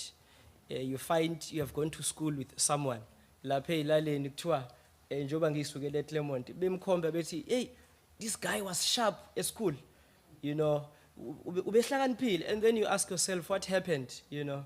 So I think this brings me to a very important aspect. How do we use art and literature, not only to keep young people active, just to, you know, pass the time towards the grave, no, but also to make young people realize their worth. To make young people realize their worth, really. Because I'm saying this because I'm working with, young artists, people who are writers, whose works are suppressed. It can't find expression in the mainstream. There is a chap, he's going to be one of the best writers in the country, in Tanzania, just like I said. There are 2 women in KZN. You know, when you look at their manuscripts, you just wonder what is happening. Ironically, our libraries are full of outdated and irrelevant knowledge. You go to our libraries in our communities, you read about, and those are libraries containing work written by white, racist, patriarchal folks. Yes, that guy who wrote The Heart of Darkness, that Africa, all of us are, are not human enough. Young people are reading those books in our library. We can, at some point, whether one is appointed or not, take a tour in your own local library. Old books that are not responsive to our conditions. Now, the importance of books is that they cultivate a particular cultural consciousness. So if you don't start from that age and they read all these racist, sexist books, then we go by limits, we go by semanzi. So ufuna ukubabamba sebeonakele, seba-rapist, seba-sociopath, it will never happen. One of the campaigns, just to answer the question, is that we must influence the cultural, political, and philosophical narrative of our lives. And it starts there. All these young writers I'm working with, this is the campaign we are going to push. We want their books in those libraries. Those who are doing masters and PhD and those who are doctors, you can't have a political science textbook written by someone in Australia while you are incapable of producing something that is responsive to our own conditions. We need to end that. So you have, also we need not fall into these petty bourgeois aspirations of wanting to behave like, very timid academics who fear challenging the powers that be, fear challenging, the colonial narrative of who we are and what is our potential. We need to challenge that. Lastly, there is a school of governance led by none other than Utisha Mkhulu, Busani Ngcaweni. How do we inculcate these values in governance? I think it also relates to the question that was posed earlier. We have the Policy Institute, which is a policy think tank led by David Maimela, which has competent young scholars who are doing their PhD, some are doctors. We can say, look, NYDA, you, Maimela, and your people, come, let's have, evidence-based propositions on how to intervene in some of these things. You writers, your work, NYDA is going to support you. We don't have all the monies, we don't have all the things, but at least showcase your work and we respond positively. When you pass by the airport, lastly, as you check how many books are full of the exclusive bookshop. Just by passing, don't even peruse, you will realize that we are far from creating counter-hegemonic ideas that are going to affirm ourselves as true human beings. And that is what I am going to campaign for and lobby whoever is going to be in the board to stand for in pursuit of asserting our true selves. Thanks.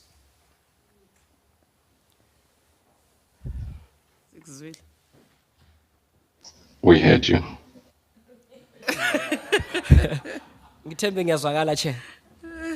I trust that I'm audible, Chair.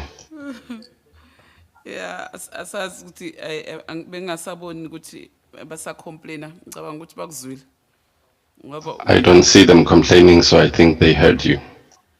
yeah, but thank you very much, Mr. Sikake.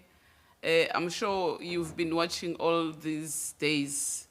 Yeah, some of the candidates who were coming with brilliant ideas and I'm sure we are going to call all the candidates that we have shortlisted, so that we have another engagement with them, so that all those brilliant ideas that they presented before us can find expression, rather than us having just an interview where people will present brilliant ideas and they are not being taken serious and being utilized and being programmatized by our own departments, and especially if, the NYDA, but also the ideas that were presented before us was not only meant for NYDA, it was broad.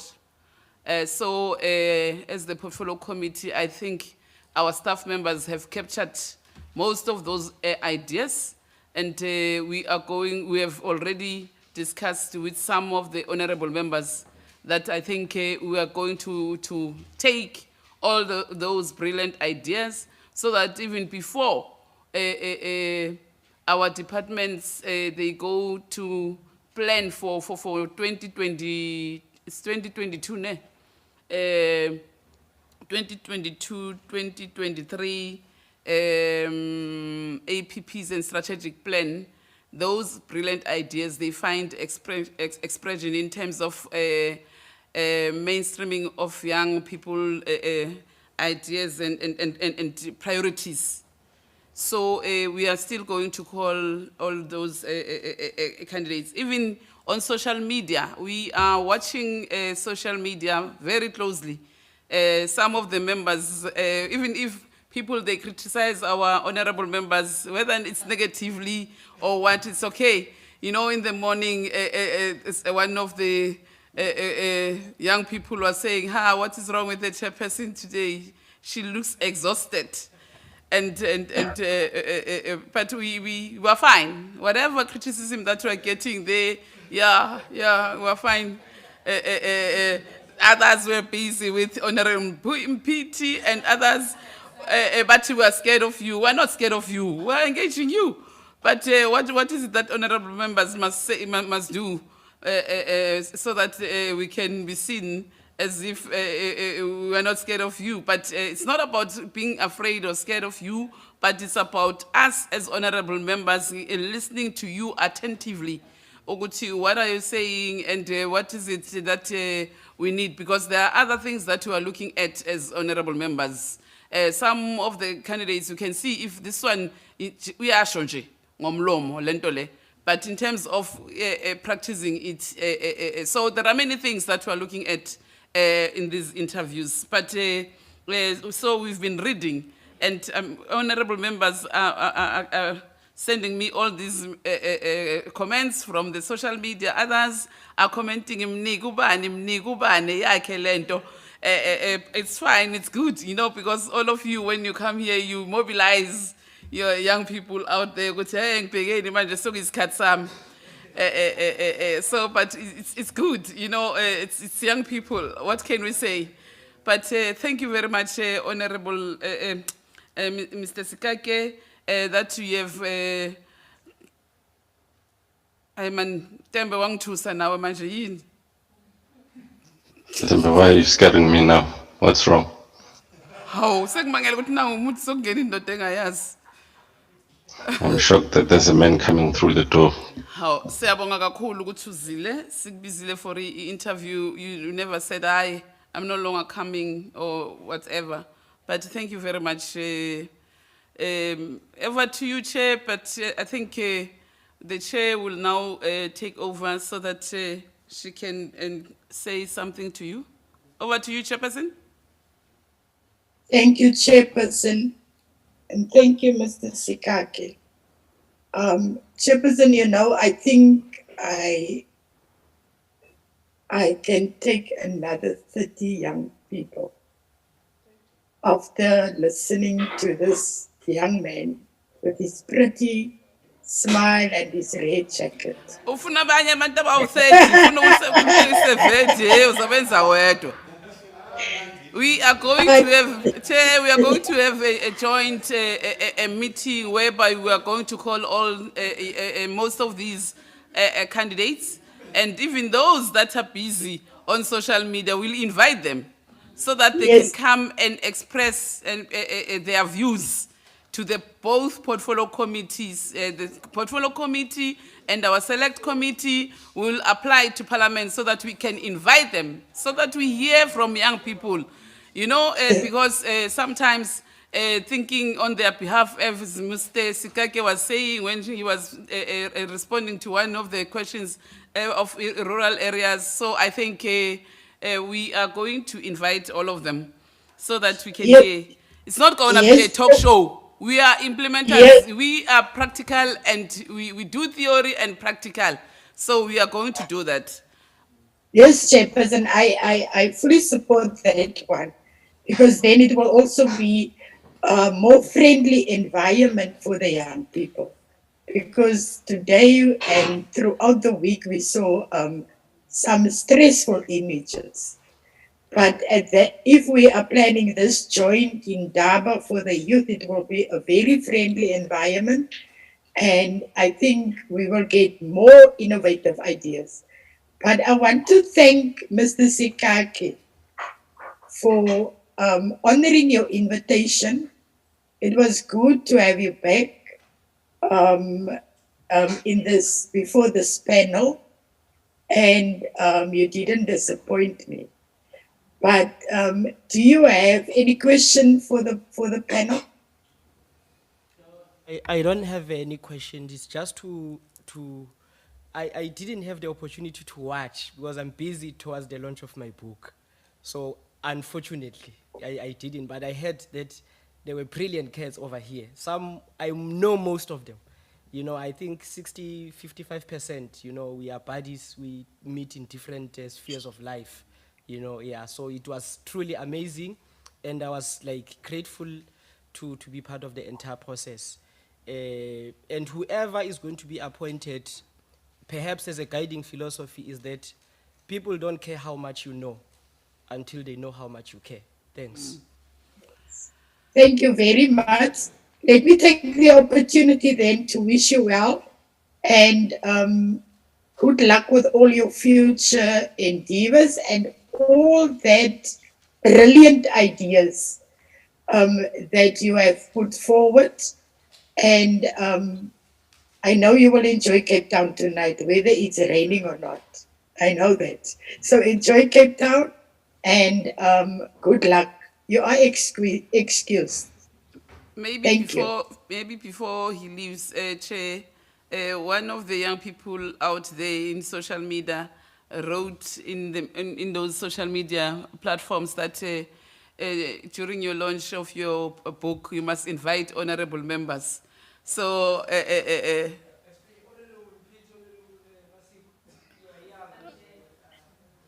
we've got other young people in the portfolio committee. It's not the two of them. Chair, Yes. you can't promote politics of exclusions here. Wow. Hey, when? You're all invited. I was joking. I was pulling your leg. The No, eldership we must wish you be good luck invited as with well. your book, and thank you very much, Mr. Sikake. Have a good night. Chairperson, Chairperson, let me take the opportunity to thank our members and especially you, Chairperson, for the leading role during this tiring but very progressive process. I also need to thank our staff members, Chair. It was so brilliant to hear from the young people, how our support staff is really delivering services, not only administratively, but also to care for the young people who were invited to this interviews. Also to all other support staff, thank you very much. I know it was a long week, Chairperson, but very productive week. I'm going to hand over to you now, Chair. Thank you. Thank you very much, Chairperson.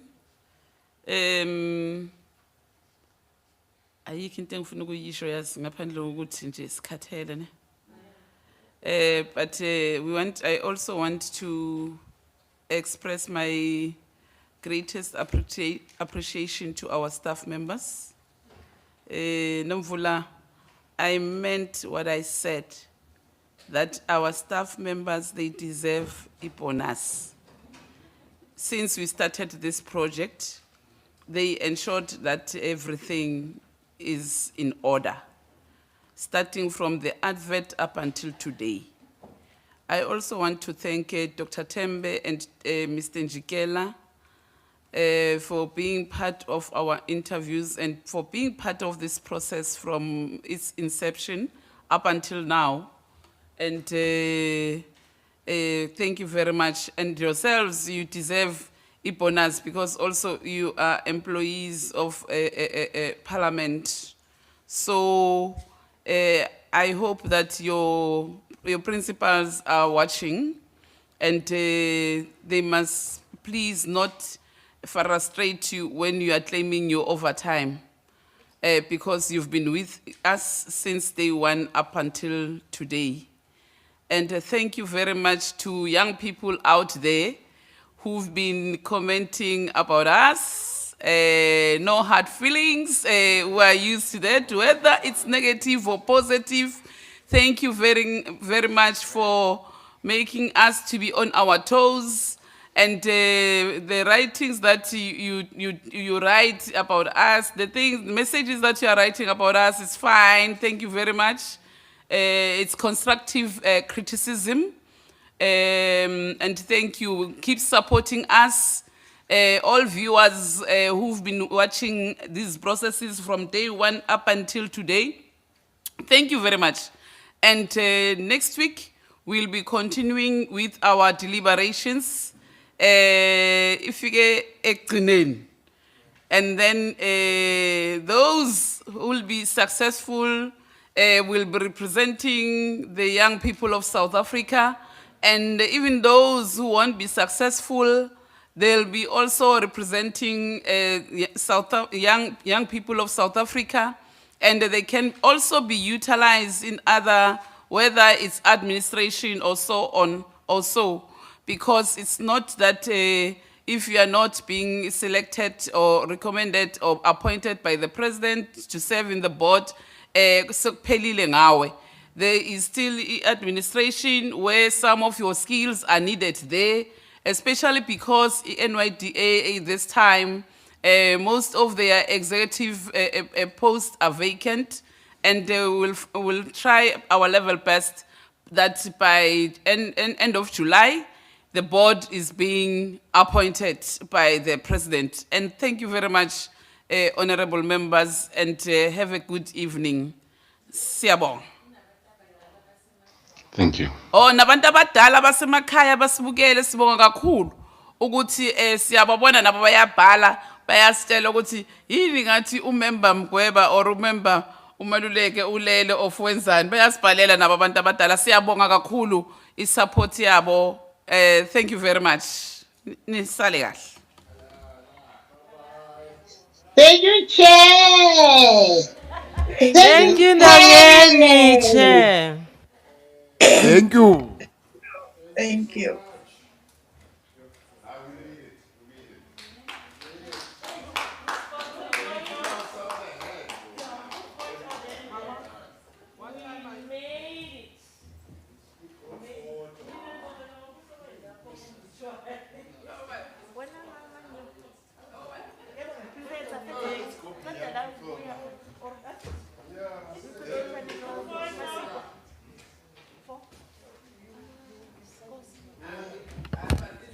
Ndongeni. Hello, my darling. Who's calling Dongeni?